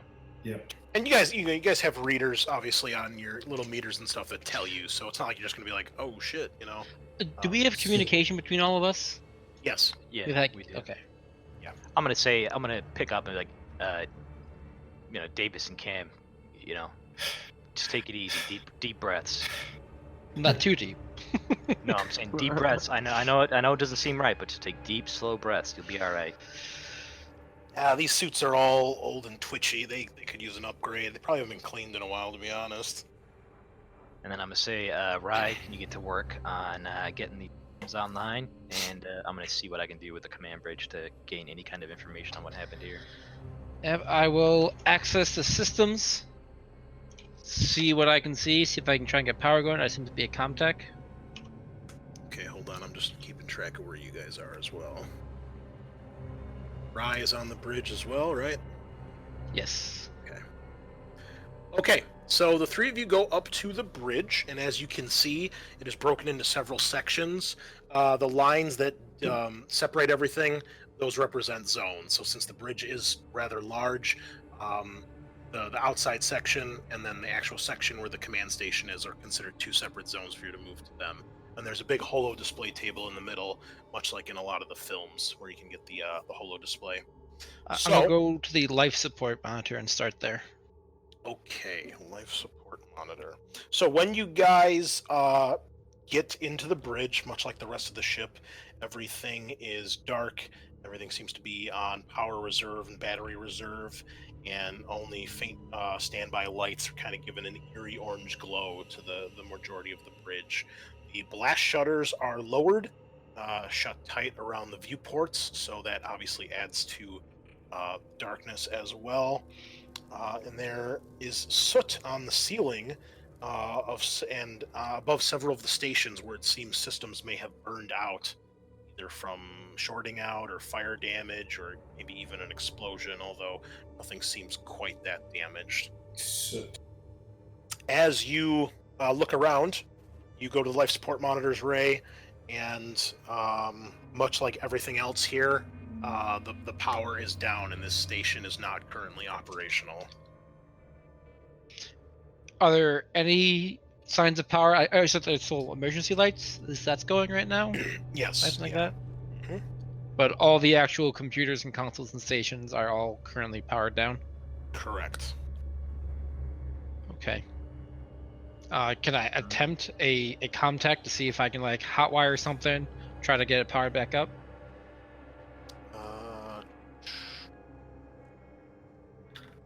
Maybe I'll try to like. What I'll do, I'll see if I can like connect the power supply in my suit into the actual life support system. Just give it enough power to see if I can maybe just turn it on. Yeah, go ahead. 2 successes. Okay, you do that, and you get you get a little burst of life, but it's not enough to keep the system going for any length of time to get any good information off of it. And Okay. you realize that you'll need to get the main power of the ship back online if you guys really want to be able to access anything. So you're saying we got to go to the reactor? I mean, you gotta go to the reactor. That's right. It seems like it, yes. Well, that's just fucking great. Of course, it's the farthest place away in the ship, right? Meanwhile, and what else? Miller and Wilson, what are you guys doing up there as Rye's messing with the life support? If anything. Don't have to do anything, obviously. Miller is going to see if he can upload any information to his hand terminal from the command station. Okay. Go ahead and give me a contact. Alright. Oh, boom. Got it. Nice. Okay, so say that again. You're uploading your. I'm trying to upload information from their command station to my hand terminal just to like read through, any kind of system messages they were getting, any kind of mother transmissions they were getting, like what were their logs stating before they went to battery reserve. Okay. Same thing. You can't really access anything major until the main power of the ship is restored. Even if I look at the mainframe and I'm like, do you fucking know who I am? My access card doesn't do anything here, right? With the power shut off. This is Your signature item? my signature item. No, your card only works for your ship. Okay. What was that, Chris? You want to make something? No, I was going to say the main. When I use the term mainframe, that's indicating mother, and the mainframe is on deck A. Sure. All right. So nothing seems to work. And Wilson, what are you trying to do, if anything? Well, that was the one thing. I was seeing if that access card fitted, but if I already know it doesn't work for the ship. I'm I guess just as clueless as these guys trying to get anything to work. Okay. I'm looking around to see if there's any one I would have known that worked in the company that's anyone's names, but obviously probably not because the ship is so old. So Okay. Do you plug into the comm station and try and access your mutual friends list for the Whaling Titanic Corporation? Ex-girlfriend's cool. Be like, hey guys, you gotta turn it on first, and there's no power, so it's not gonna turn on. Stops never. you try plugging it in and out. Alright, this is a bust. I'm gonna radio over to Cam and Davis and say, any luck in the armory or the suit depository? Okay. Meanwhile, with Cam and Davis, Yes. so you guys enter the one on the left, correct? Yes. Okay. That's where we are. Oh, I see. Yeah. So you enter that, and when you enter, you see on the bottom of the room, as far as the map orientation, is the armory, and on the north side of the room are those two symbols, which are escape pods. Oh. And the escape pods are not there; they are missing. So they seem to have already been ejected at some point. And Wow. as you are going through, you do not see any suits in here. There's no suits of any. No. I'm sorry, the suits are on the other side. This is the armory. My bad. Armory. So you are able to access the armory door. It's not currently locked or anything like that. When you get inside, there are a few things that you find. On the floor, you find a pulse rifle on the ground. You Nice. find a case of shotgun shells, which count as a reload. They are on the floor. Other than that, the room appears to be pretty much stripped bare. There is no other equipment in here. Shotgun shells. Does the pulse rifle have any ammunition in It has one reload in it, it? Okay. so it has enough to fire until it runs out. And you have a reload worth of shotgun shells. And the only other thing you see is there is a splatter of something on the wall. Well, Dave's going to pick up that pulse rifle first, hand the shotgun shells to Okay, yeah, he'll pocket the shells. yeah, I'm with Cam. Yes. And then David says, "Hey, Captain, what is that stuff? What is that there?" Kind of pointing to the. Go ahead and give me an. Let's see. I would say an observation roll. It'll be -1. I mean, you do have lights, but it is still dark in here, so it's still hard to see. Nothing. Okay, what is Cam's observation? What is observation? Wits? Yeah. I'll be right back. Okay. He looks at it, he's like, I don't know. I would say blood, but it's Blood. it doesn't look the color of blood. Maybe I don't maybe some sort of burn? Maybe something burned out here? Maybe a light or I don't know, grenade of some sort? Scorch mark, huh? I'm not sure. Yeah, it's hard to tell in the darkness what color it is. You're pretty sure it's not blood. It doesn't look like that darkish, dried color of any sort. But it's hard to make out what color it might actually be. So you're unsure what it is. But yeah, it's like a splatter of some sort of liquid on the wall that's obviously since dried up. And this is everything in that room? Correct. Yep. All right, let's log that and head over to the other side and see what we can find. Okay. Yeah, so we'll assume you do that while you and then you'll have your conversation with the captain. Mm-hmm. So yeah, ready. Hey, Cap, we got a pulse rifle and a shotgun shot. Just need a shotgun. why don't you guys discuss yourselves for a minute while we wait for the captain to get back? So, yeah. I don't know what to think about this one. So, what is the best way to get through to the reactor? As long as none of these doors are locked, it's a straight shot down this corridor this way. And then through this junction, or whatever. Ooh, what is science module? Must mean no, like their labs? No, No, because it's lab. Oh, maybe just like science area. That's what it means. So as long as like this door isn't locked, we can get through. Oh shit! I forgot how you ping. Oh, you hold. That's right. left, yeah. Yeah. That junction there. There's no actual door to the reactor from this level. We have to hit it from deck C. This is the only way into it, is on deck C. So we have to go through this door to get to B2. Yep. So Then down here. Yeah, oh, I see. All right. All right. Would it be Alright, worthwhile to hit up the med lab then to see if there's any medical supplies we might want then? yeah, I'm definitely of the mind, Wilson, that we hit up the Sci Lab and Med Lab. Find any kind of information you have on what happened here.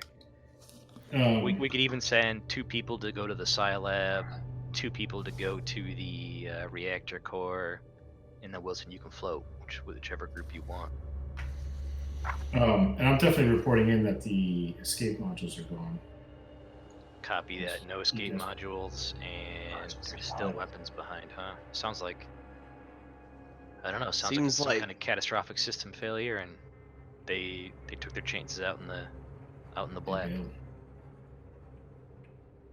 So if they abandoned and they left their whatever they found here. Well, we don't know what they left yet. Yeah, so they I'm left. saying I'll take They myself and Davis to the Scilab and Medlab. Rye and Cam go hit up that reactor, And Wilson, you can float wherever you want. Down here, you looking? And where I'll say, hey, Miller. I think it's better if we don't split up just yet. We don't know exactly what we're dealing with here. As far as we know, there could be unsavory types hiding out somewhere in the ship. Yeah, unsavory types that have managed to keep their compression suits full of air for 75 fucking years. There's a lot of weird things out there in space. I don't know about you, but I don't want to take my chances. I don't give a fuck about comics you've been reading, Rye. Just do what I fucking ask you to do. Oh, so you don't care what happens to us? Just do the job no matter what happens, even if we all die. Now in the you process? sound like the company you make fun of me.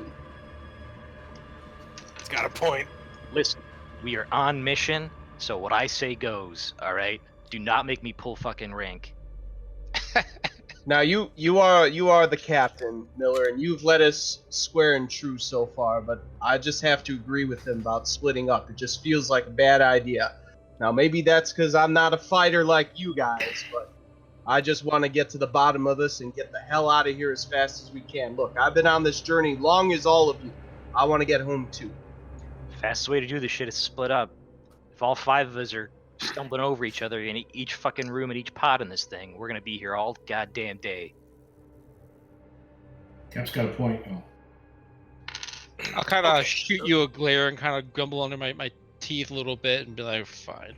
Well, like, hang on. So, like, in world, Chris, your average person doesn't know that xenomorphs exist, right? No, not at all. Yeah. So, like, guys, as far as I'm concerned, this thing had an engineering failure, and like, there's no actual physical threat to us here, because these people don't have time to like use their fucking escape pods and set off a distress signal. So, like, I'm just saying, I'll put it it's to you an this engineering way. flaw. I mean, there certainly have been discoveries of like indigenous alien life on other worlds. Obviously, you saw the map. Humanity's been around a lot in the universe, but as far as like the actual xenomorphs of the alien, universe, that is something that not many people have any knowledge of, if at all.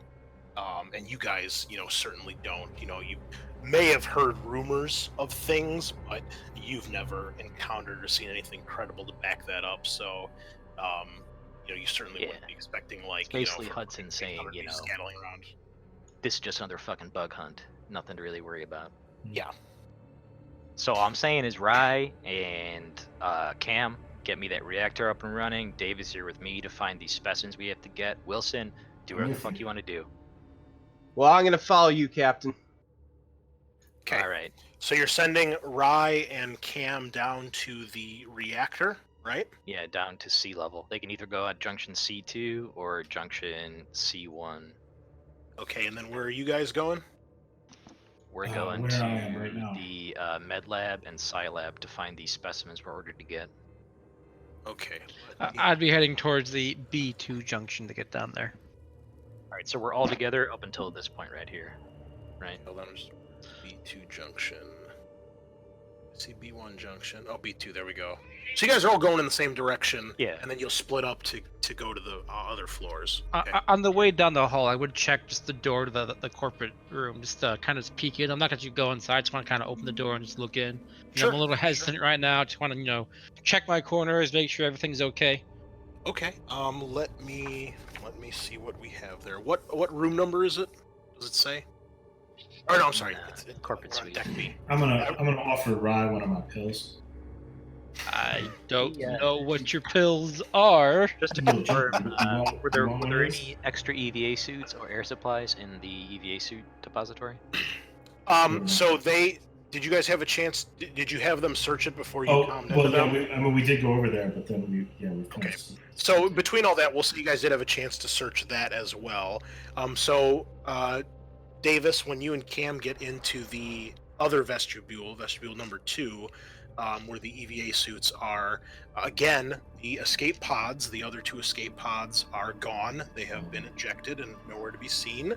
And as you guys, walk in, you're a little on edge after, finding a gun and some ammo and whatever that was on the wall kind of splattered. And at first you see these 2 shapes in the wall, and it startles you a little bit. Maybe a little bit. It just seems it startles Cam a little bit more. Obviously, he's got stress right now. But then you guys realize that there are 2 EVA suits, referred to as Eco All-World Survival Suits. It's on page 128 of the book if anybody wants to look up what those are. There are still 2 of them remaining. The third one, I don't know how many are in each closet, but there's only 2 left here. You said 128 in the book? Yes. And if I did not say already, I believe, and this is something Mother would have informed you, I believe the Cronus has a crew of 30, or is meant to have a crew of 30. All right, I will order Cam and Davis to each take up one of the eco suits. So it's, guys, for game, it's armor rating 4, which I think is better than what we have, and it's I got an air supply of 6. Nice. So it's got better air and it's got better armor. Oh, nice. I was just figuring they're the 2 that have taken hits to their air supply. But yeah, so I'm gonna tell the 2 of them, well, you guys have taken hits to your compression suits, so switch into those and get ready to move. Yep. Well, in order to do that, you're going to have to get out of your suit and into another one, and there's currently no life support on the ship. All right, fellas, hold your breath. So it's probably not a wise idea. However, you can try to, if you want to make a machinery roll, you could try to siphon some of the air. Say that maybe you can get some of the air off the one suit and try to replenish some of your supply. Can they just grab the tanks off them? High or low? High. Yes, I can. All right, so grab the tanks off those eco suits, and if we need the extra skins, well, we'll know they're there. Okay, so you each have an air tank with supply of 6. So once your air gives up, if it does, you can just pop that in for an action and be good to go. And at this point, it will be another air roll as you guys get through this conversation, as you guys start to make your way to the southern section of the ship. Miller's good, still on 5. Cam loses 1 more, he's down to 2. It's 1 that dropped us down? Yes. Oh shit, 2 more. I'm down to 2. I got 3 ones. Okay, so you lose 3 air. Damn. That wasn't good. Still good. Okay. All right, Rye, your priority is that reactor, and I mean, just get it to, I'm guessing I know the percentage, just get it to the percentage for life support. That's your number 1 priority right now. 30%, got it. Sounds good, Rye. I know you can do it. You're my ace in the hole. Okay. And I'll do that on a private message to Rye, so that Davis isn't like, oh, what the fuck?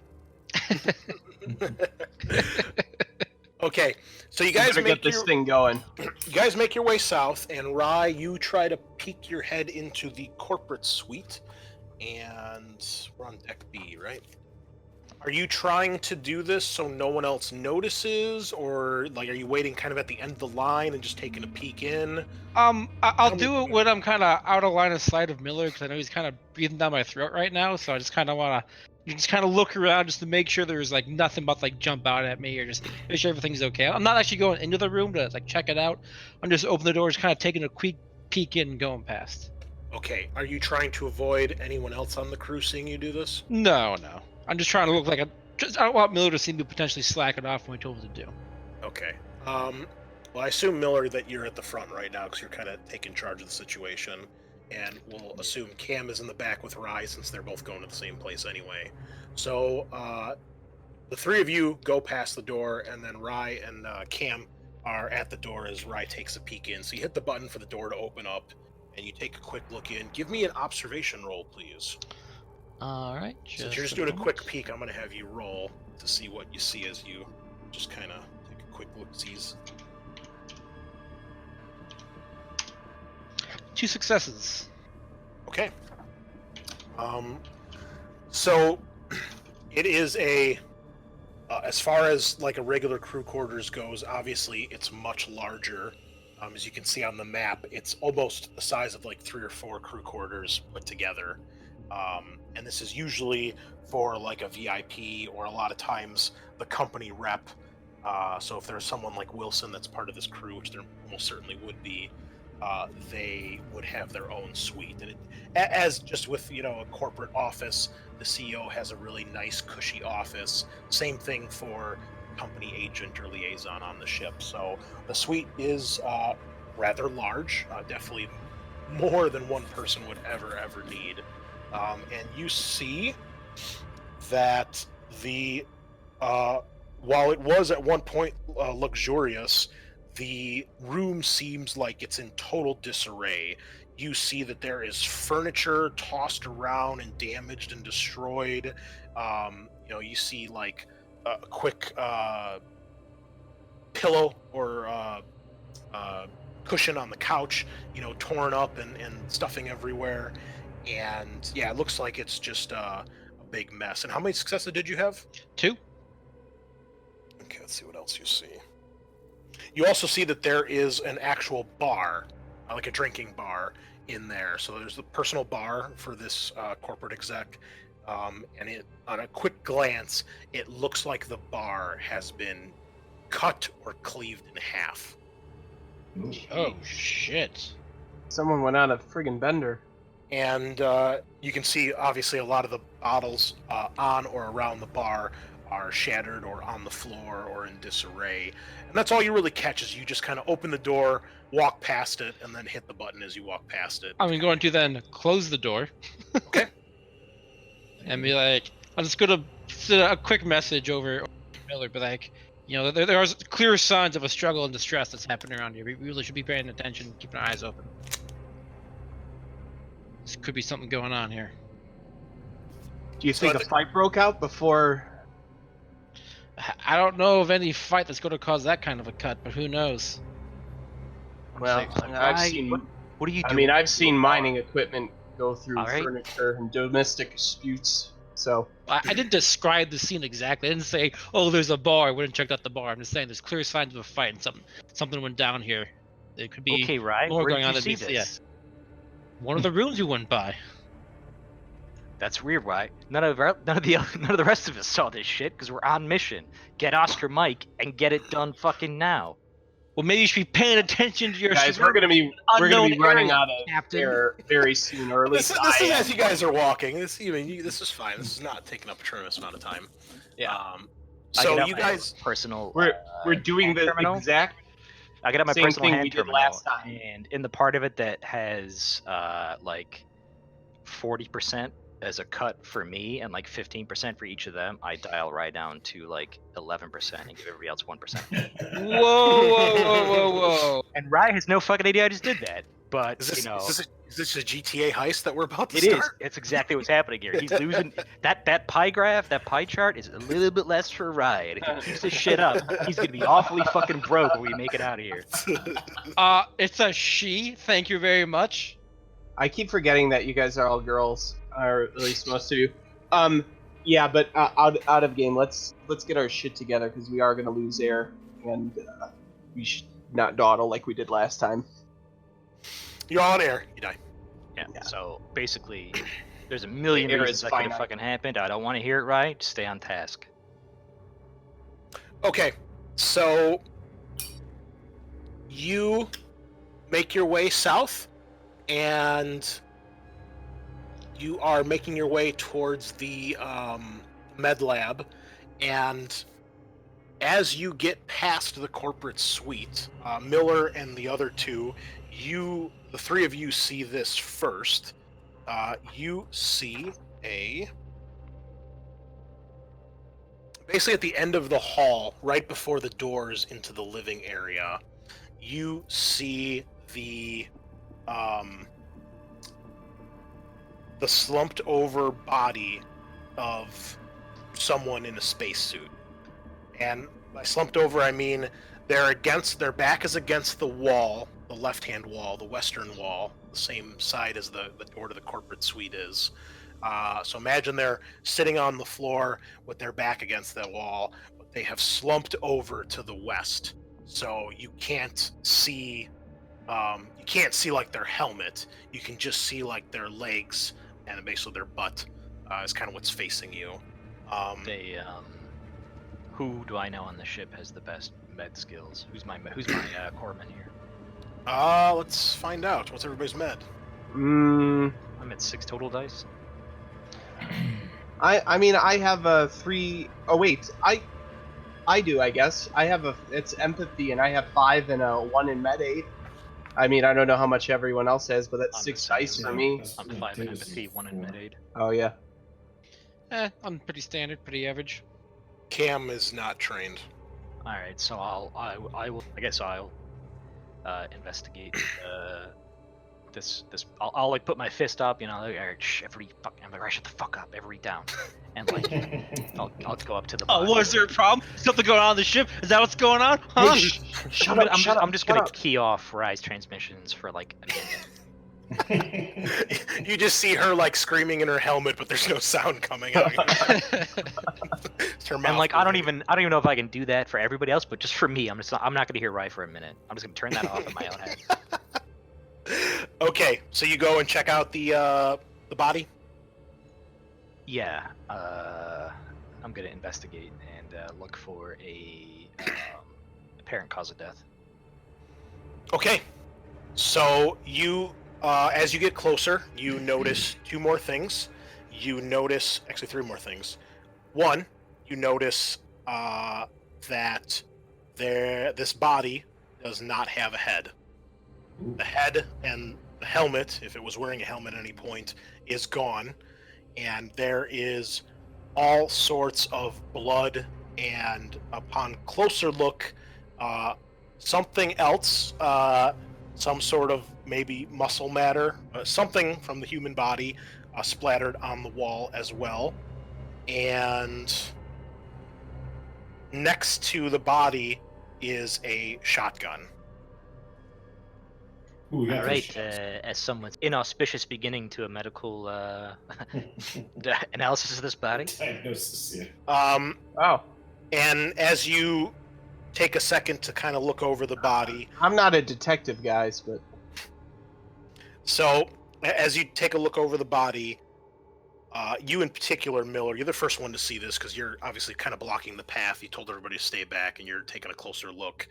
You can tell that the something isn't quite right about this body, and for a second it takes you, obviously it's missing a head, that's not the main thing. It takes you a second to realize that the forearms seem a little too long, almost like they're stretched out.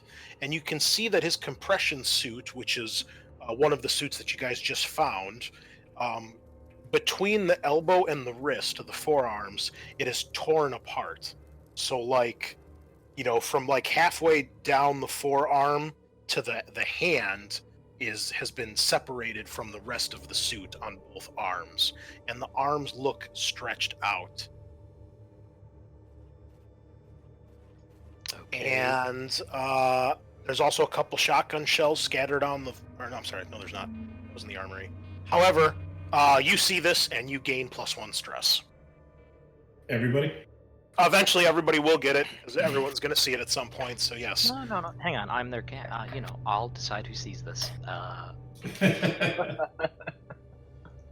will. Well, you for sure see it, Miller. I will pick up the shotgun and stow Okay. it on my person, and Cam's I got will. the shells to that. So they're back by the corporate suite. Yeah. Yeah, I mean, you'd come across this probably, 10, 15 seconds. They're at the end of the line. Wilson and Davis are, you told them to wait. So they can see there's a body on the ground and they can see you pick up the shotgun, but they can't see that this thing is missing a head or that there's blood and stuff on the walls. They can't see the arms at this point because you're blocking them. Davis, can you move your icon just a little bit so I can see what that room is? Yep. Affirmative. So it's just an empty room there. Which one? This one. That's part of the living quarters. I believe the one with the star indicates it's the officer's room. or the captain's room. All right, I'm gonna pick up this body like in a fireman's carry, Yeah, that's the captain's quarters. and I'm gonna key open this door in front of me, and I'm gonna make sure they're all still back. Like, stay where you are. Okay. Yep, that is the captain's quarters. Okay, so you go to pick up this body, and it is disgusting. Obviously, there is no blood flowing. It looks like whatever happened a long time ago. But you go to pick this body up. Go ahead and give me a strength test, straight up. No successes, no stress. Okay. Okay, it takes you a bit of effort. It's kind of bulky and awkward with the spacesuits, but you are able to eventually pick the body up, and you start making your way south towards the door into the living area. And when you get in there, you're able to get into the hallways between the different. Before I open the door, I'm gonna make sure the shotgun actually has a few rounds chambered.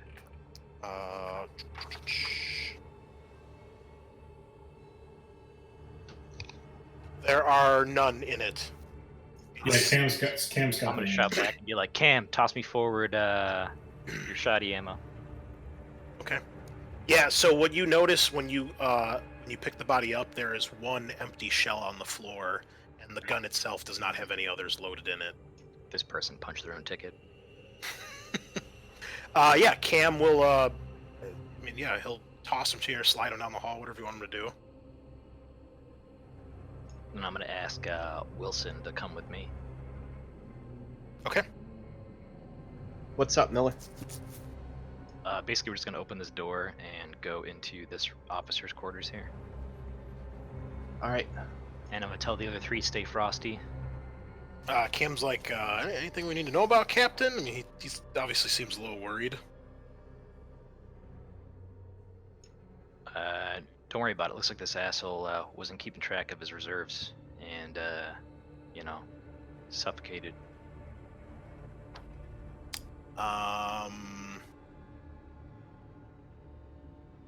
Go ahead and give me a manipulation test, because they can see that you picked up shotgun off the floor, and that doesn't really add up to them. I'm the fucking captain. Doesn't mean they have to believe you. I definitely don't believe him.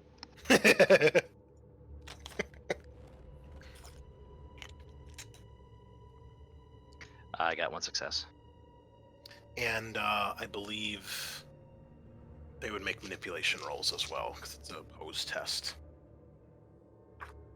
So if you want to roll against that, Matt, otherwise you can certainly believe what he says. But Apparently, I choose to believe. is it wits or empathy? It is empathy. Okay. Okay. How many did you have, Will? I had a success. Okay. So does he. So in game turns, if there's a tie, nobody wins. So you did not succeed at trying to convince him. And Rye... You did sing through my ruse. No, because you initiated it, so you fail at what you're doing. You can push the roll, however, if you would like. I don't give a fuck about Cam, what he thinks of me. Okay. He's a fucking loader. So Cam kind of leans over to you, Rye, and says, Man, you used to be a nice captain. I don't think I don't think that guy forgot his reserves. Unless his reserve included a shotgun for some reason. That doesn't make any sense to me. You can Man, see doesn't look like he Kurt Cobained himself. he seems a little bit more You mean nervous Courtney now. loved himself? He seems a little bit more nervous, and you can see kind of like you can see his grip on the bolt or the cutting torch, gets a little stronger as he kind of looks over his shoulder back down the hall. Good, I told him to stay frosty. He's following orders. Okay, so you get into the area of the living quarters, and you go to bring the body to the captain's quarters, and the door is locked when you try to open it. What about this door just south for the normal living quarters? That one is locked as well. And it seems this area is in a bit of disarray. Wilson, you got an override with that card of yours for either of these doors? Well, we can try, but I don't think anything's gonna work till we get this power online. All right. Well, this guy's body's going down this elevator shaft. Nice. Oh my god. Okay, elevator shaft. Let's see if there's anything special here. Okay, so you go to the elevator, and the doors don't open without power. All right. I'm just going to kind of lay the body down, then here, and move back to the door. Mhm. But I'm gonna stand with my back to the elevator, kind of, I tell Wilson, fucking just stand here, and I'm gonna whisper to the rest of the people, like, all right, folks, come on, we got missions to do, move on, let's go, and usher them to continue down the hall towards the next junction. Davis, I Davis, just Davis don't can't want wait them to get looking. Like, I want them all to go here and not look to the right. Yeah, I get it. So you're trying to block their view a little bit too, or have Wilson block their view. Yeah, just me and Wilson standing there. Okay. Okay, so you do that, and the rest of the crew begins to move.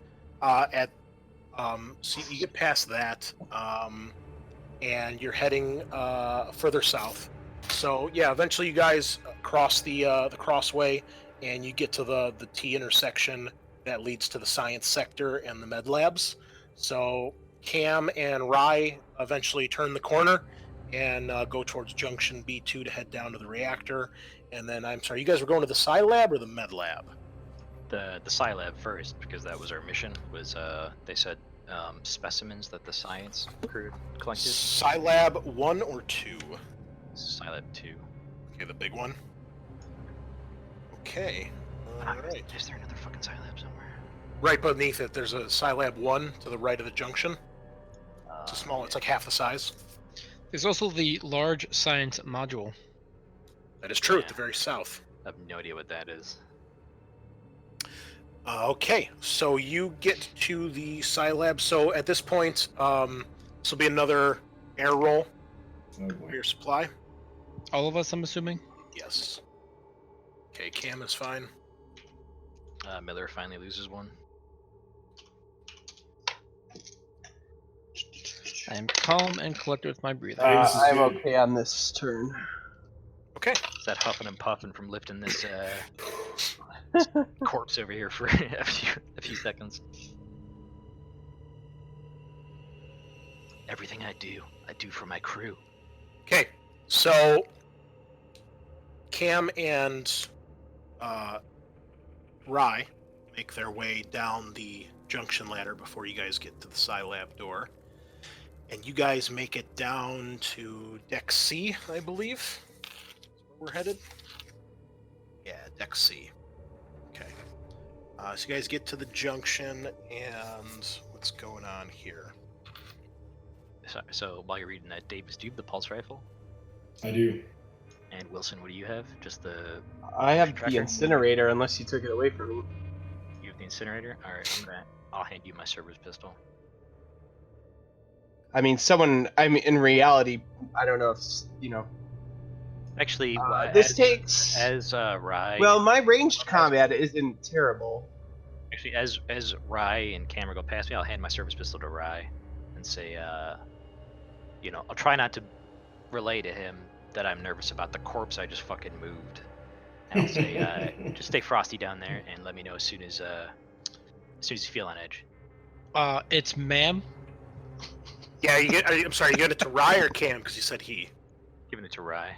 Okay. I'm a chick. Shut the fuck up and take the pistol. Cam goes, I think maybe. you're officially like Vasquez. Did you just assume my Hey, gender? Vasquez. You ever been mistaken for a man? Now, I will admit, when I saw the character bio, I did have to ask Chris the question just to be sure. This is a chick, right? Yeah. Because looking Well, at the picture, it's like, Cam jokes like, yeah, it could be the haircut. Maybe you want to grow that out a little bit, Well, kid. to be fair, my character is female, but I'm using the portrait of Dallas and just going with being a dude. So whatever. So you give him the pistol, or give her the pistol, and you go down the junction ladder. And And when you guys get to the, do you have an extra clip? Yeah, I have one reload with it. Okay. Oh, all right. So the two of you make your way down the ladder to the bottom of Junction C, and this is where the junctions end. So there's no way to get down to deck D from here. You would have to use the elevators that you passed already. However, when you get down here, much like in the first film, when they land on LV-426 and they have like that elevator that they get into to get back onto the planet, this operates much the same way as that. There is a elevator that you can use that lowers from here to the bottom of the, like underneath the ship and to the ground level. So there's a small airlock that you can use that eventually goes to that elevator and can lead out if you need be. It basically just kind of lowers down like a lift. The Star Citizen elevator. However, when you guys go past it, you can tell that it's not working, whether it's the power or it's just something's wrong with it. It's not working. And you guys are heading to the reactor relay control, correct? Right? Yes, their- yeah, that's their correct. mission. Sorry. Yeah. Yeah, we're going exactly. We're heading down there, and eventually trying to get to the reactor. Yeah, the reactor relay controls into the reactor. Okay. So as you guys make your way there, back up top, you guys are entering Psi Lab number 1. And in Psi Lab number 1, the lights in here, much like everything else, are not powered. The emergency lights are just flickering a little bit. And the main lab has an enclosed decontamination area on the main examination table. And under the decon hood is a perfectly preserved metal object. A deep cold freezer with a smashed glass door seems to contain more of these. And there seems to be some sort of ooze that have seeped out of these metallic containers and congealed into pools on the floor. Will I recognize that as similar to the stuff from before? No, this is dark. As far as you can tell, almost like a black liquid of some sort. And I need the three of you that are in there to give me an observation roll, please. Coming up.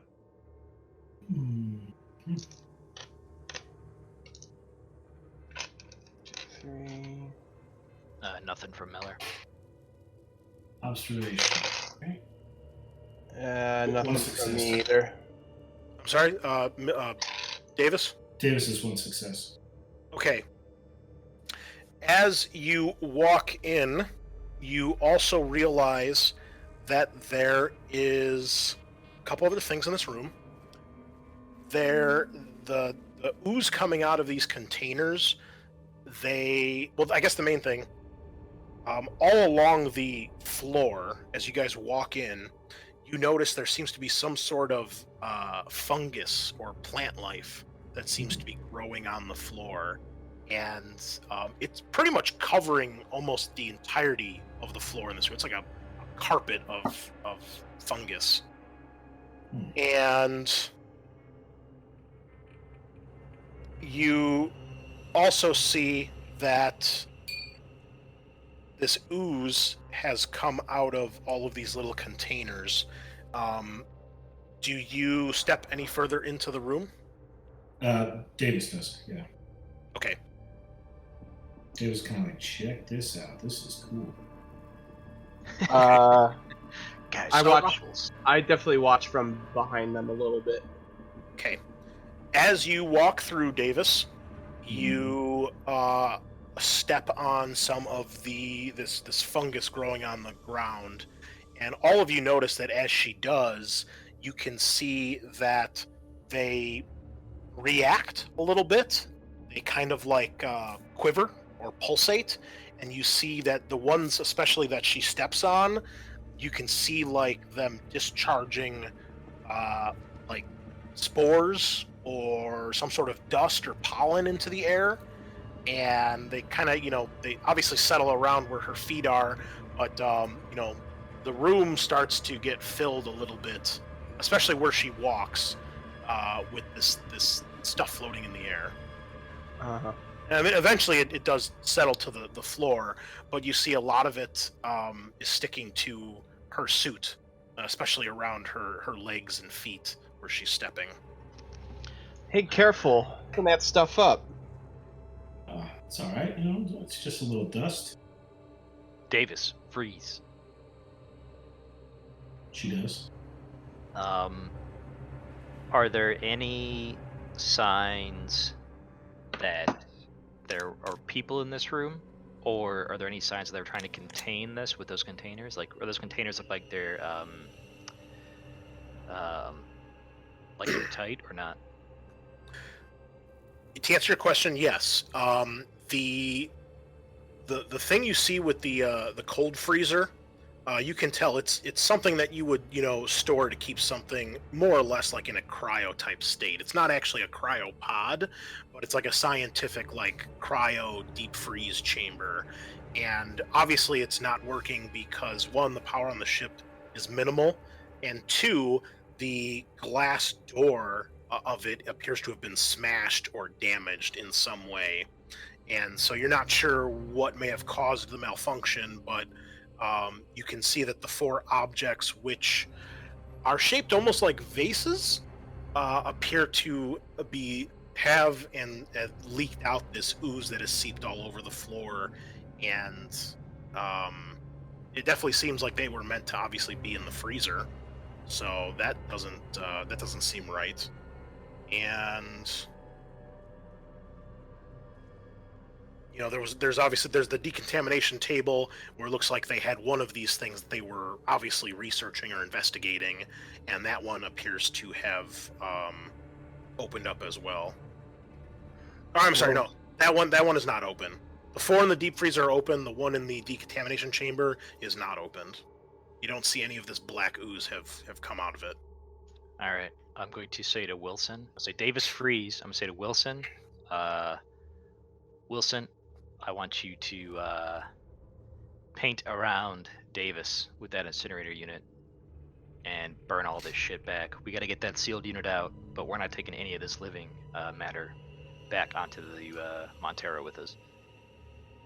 And then the other thing that you see as you are about to give him that order is you see off in like one of the corners of the room, there seems to be a pile of all sorts of rubbish and debris.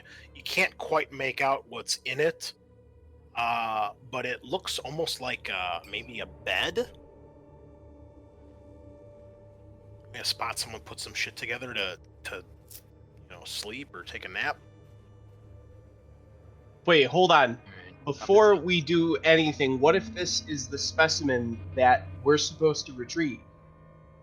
Wilson, I believe it is, but this one has been opened, but that one that's still sealed is our priority. So I think we burn this shit back, and we go get the sealed one, and we keep it contained. But this stuff is highly reactive, and it appears to be alive.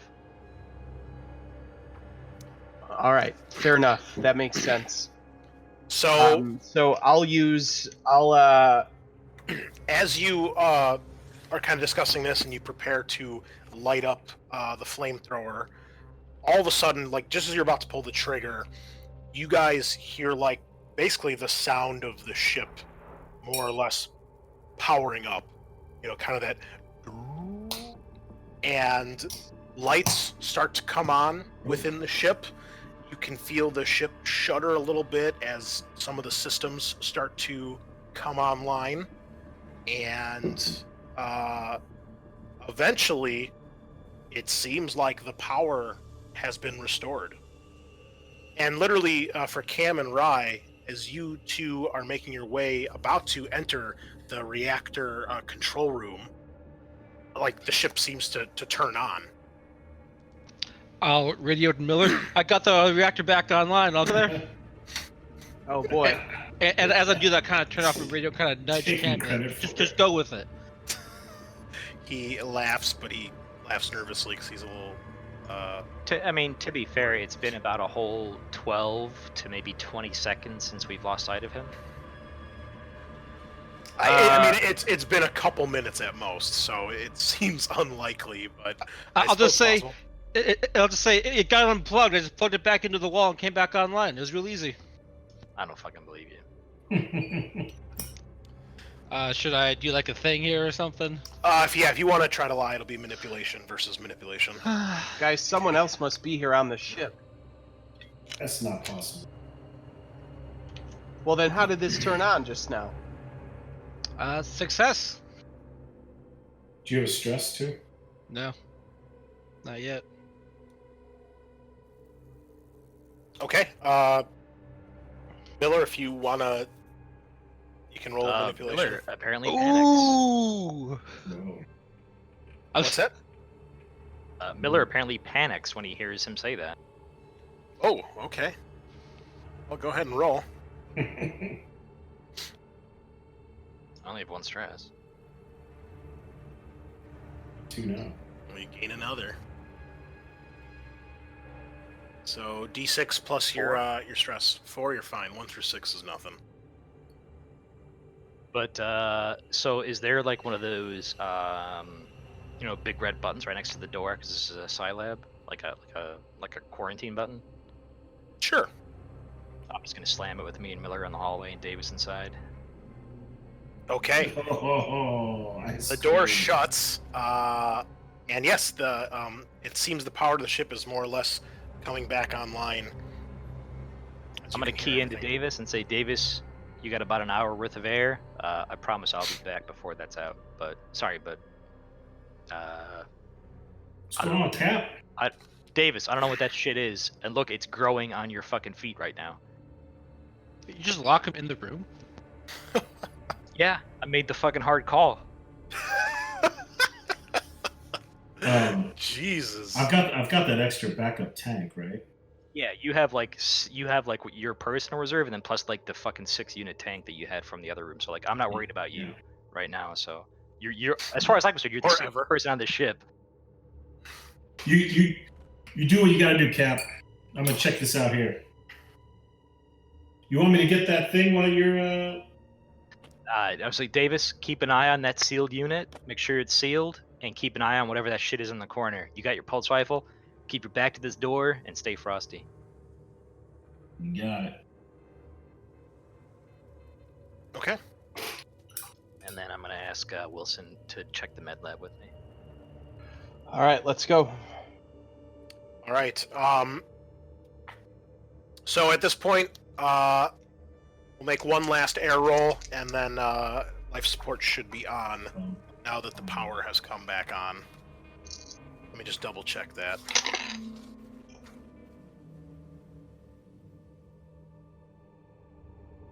Davis is good. I lose 1. Oh I lose shit! I should not lose one for that roll. Yeah, it's fine.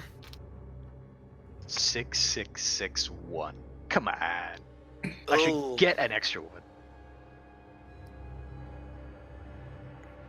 Okay. Beelzebub should touch me on the shoulder and be like, "Have more oxygen." Okay. So what are you doing here, Miller? I'm sorry. What'd you tell everyone to do? I'm gonna tell. Well, we're going to the med lab now. We're going to the med lab, and I'm gonna let Rye and tell Rye, like, God damn it, Rye, you're a fucking ace. Tell Rye and Cam to come meet us up at the med lab. I'll reply back. I'm just gonna make sure it's stable. Just give me a few more minutes. Okay. Well. So everybody's gonna. Where are you having them meet back up? Right at the junction, right here next to the med lab. Okay. Okay. So Rye, are you? When you're delaying some time here, are you doing anything or just? Well, I actually am going to look at the reactor and try to figure out why it did actually come back online. Okay. Well, let's take a look and see. I see that there appears to be a computer terminal in there. Yes. So So when you get into that room, the room itself just has a dull, pale blue glow to it from the lights on the reactor itself and the access port that leads into the reactor relay. Now, when you get in here, you do notice two things. You notice on the floor that there's some loose furniture in here, like a desk, a chair, nothing like that. The reactor itself is in the next room over. This is like an office with a control room. I guess kind of think like the control room in like Chernobyl, for example.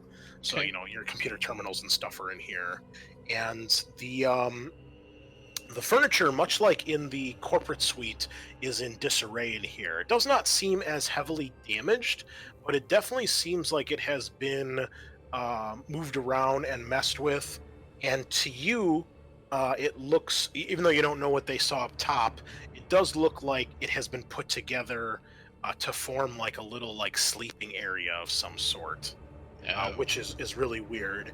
And in the pile of debris near the door to the reactor is a crumpled up spacesuit, one of the EVA suits that they saw earlier. You see another one that's all crumpled up, and it's like in this pile of debris, almost like a bed, I guess is the best way to describe it.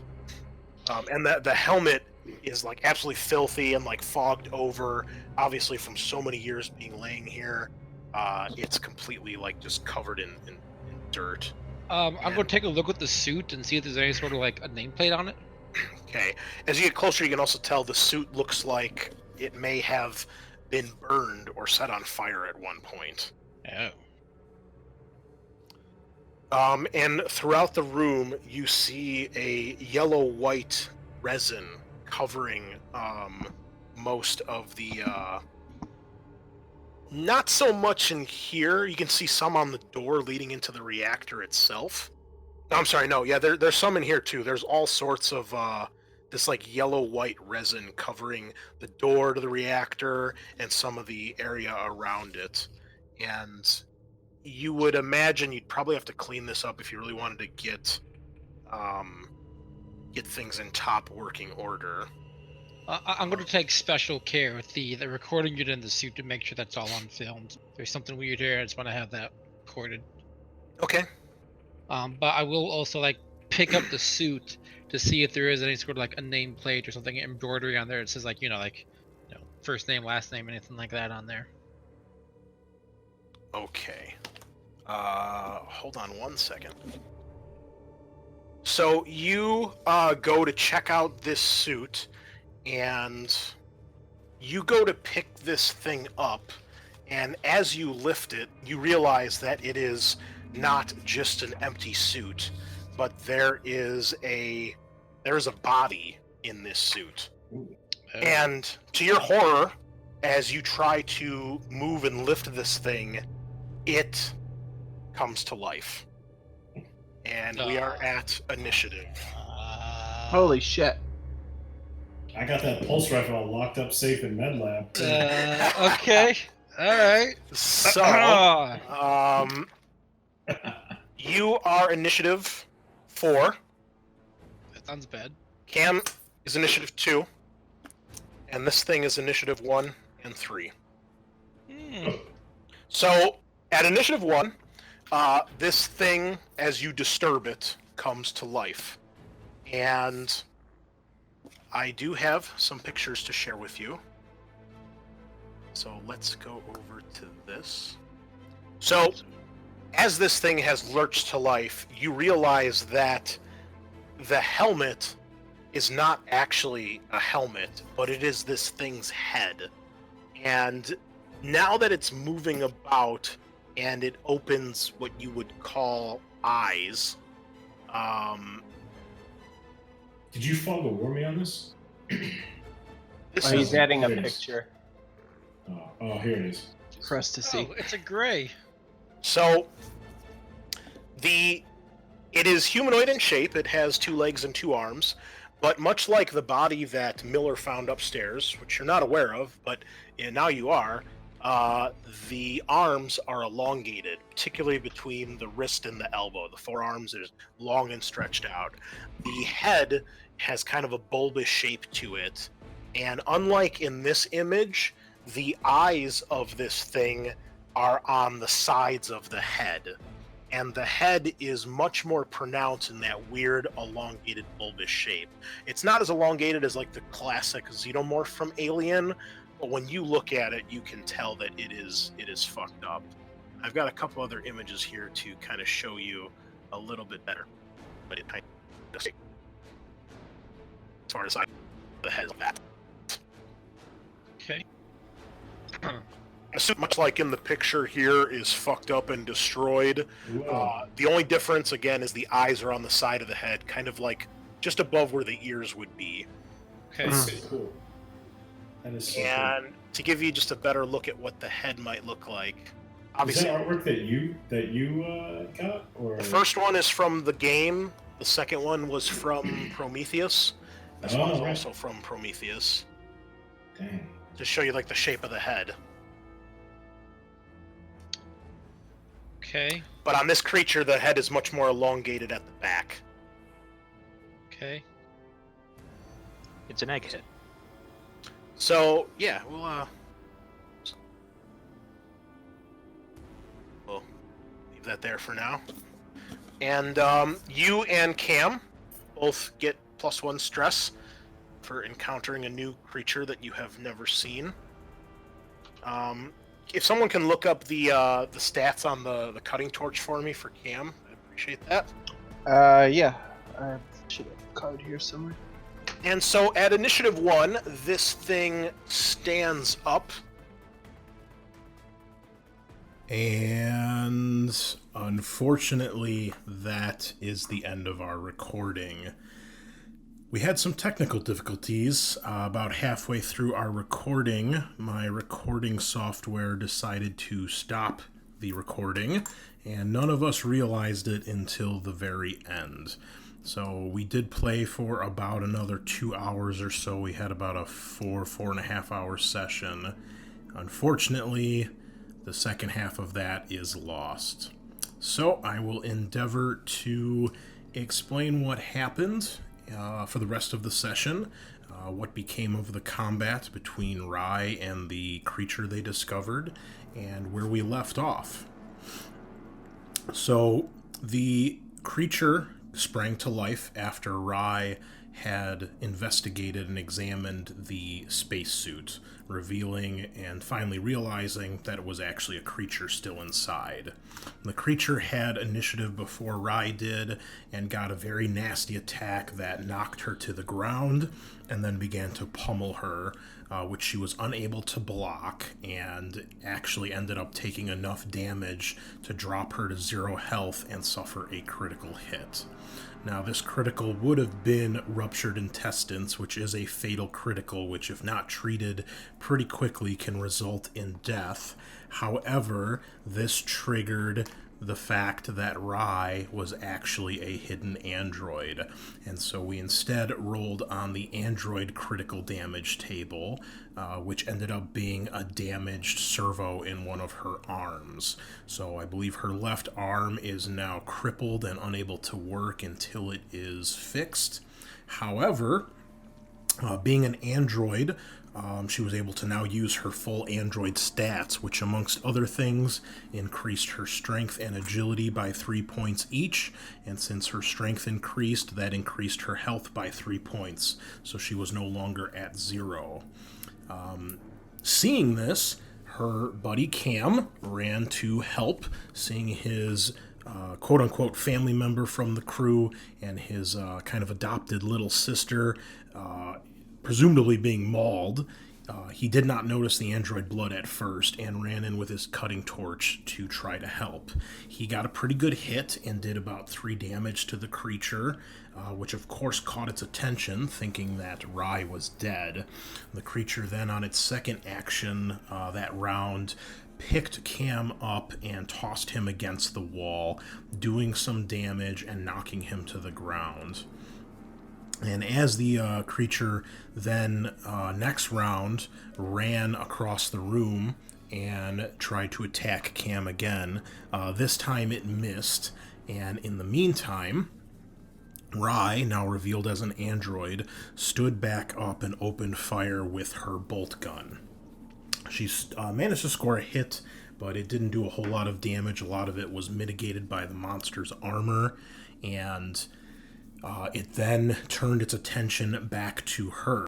So Rye took a shot with her bolt gun, and although she hit, she didn't do a whole lot of damage due to the monster's armor absorbing a lot of it. This, of course, caught the creature's attention, and it left Cam and charged back across the room after Rye. It attacked and missed, and Rye started to Cam tried to pull himself up from the ground and just kind of watched in horror as this was going on. The next round, Rye used the retreat action to get away from the creature, and although she failed that and it made an attack, she was able to block it and avoided taking any more damage. Took another shot at the creature with her bolt gun for a second time, and this time scored a massive hit that did 4 points of damage, and the creature's armor was nowhere near as helpful this time around, and it fell to the ground dead. With the creature dead, Cam and Rye were able to take stock of what had happened, and Cam, although shaken, did not reveal that Rye was an android to the rest of the group. His loyalty to his adopted family and to his adopted little sister kind of outweighing any suspicions or questions that he might have. And while he was certainly confused, Rye reassured him that she was still his friend and they were still on the same side, and so he did not say anything to the group. The rest of the group, still up on the other deck, on B deck, had no idea of what was going on except for they heard this fight break out. And Miller... while this was going on, Davis was exploring the Psi Lab, and Miller ran down to go help Cam and Rye. She did not get down there before the fight had ended, and eventually met Cam halfway, who came out to say they were okay, a little scuffed up, but they were fine. And Rye then chimed in over her radio, explaining that she was going to try to work on the reactor and make sure everything was okay. So, meanwhile, Davis, who was still locked in the Psi Lab, decided to take a look around and see what she could find, since she couldn't get out and couldn't help the rest of the group. She made a pretty successful mobility test, so she did not risk triggering any more of the fungal spores, and she used a stunt to make sure she could continue to walk around without fear of more tests or more spores getting released.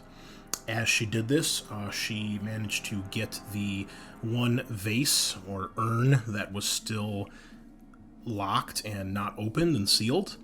She got that out from underneath the decontamination machine, and she put that over by the door, knowing that they would probably want to take that as cargo. While searching around, she noticed in one of the puddles of the congealed goo that had leaked from the other urns, she came across one of the Mother emergency activation cards. So she now had an access key to access Mother if she could get out of the room. And finally, she explored the debris pile in this corner of the room, and upon closer examination, she noticed and discovered some bones. Some that definitely looked human, and some that maybe not quite were human, and kind of came to the realization that what she was looking at was some sort of nest.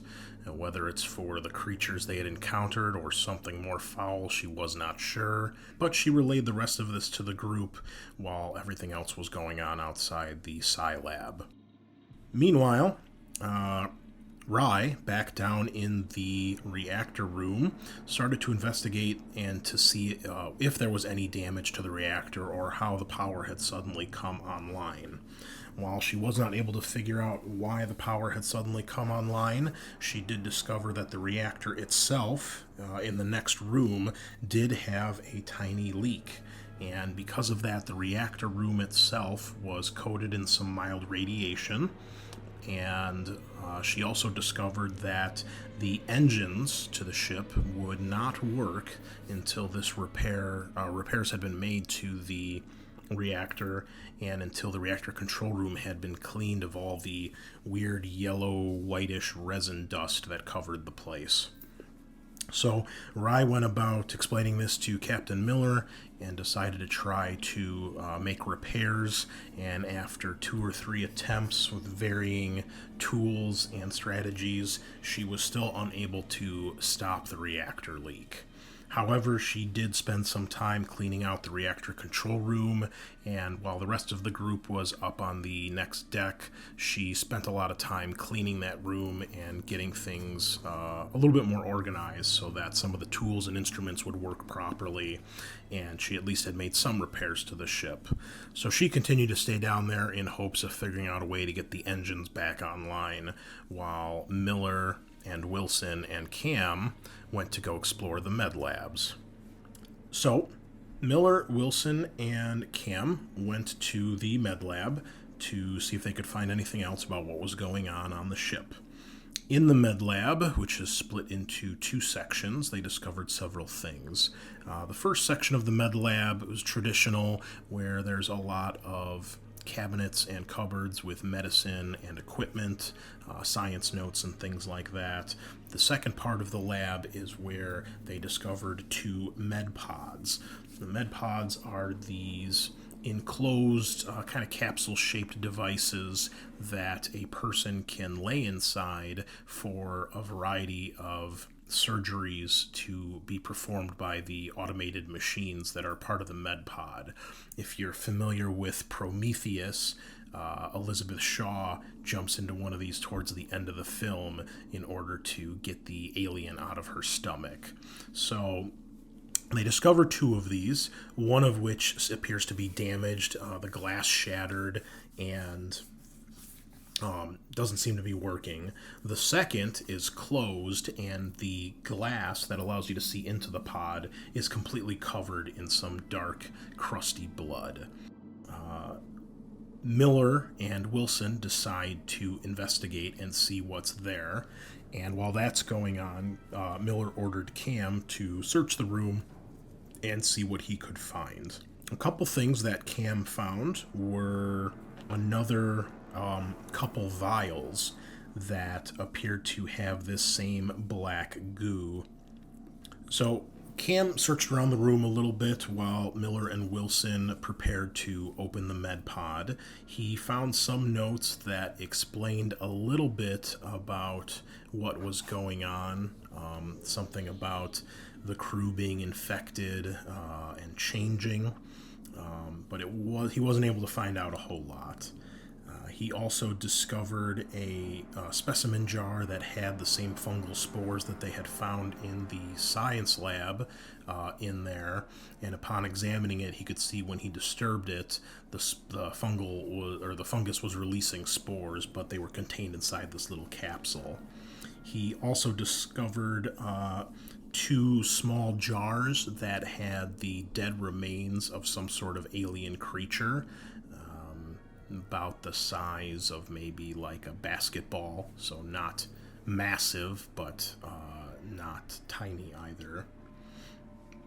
And while he was doing that, the others opened the door to the med pod, and inside they found the obviously dissected and experimented upon remains of another creature that looked very similar to the one that had attacked Rye and Cam.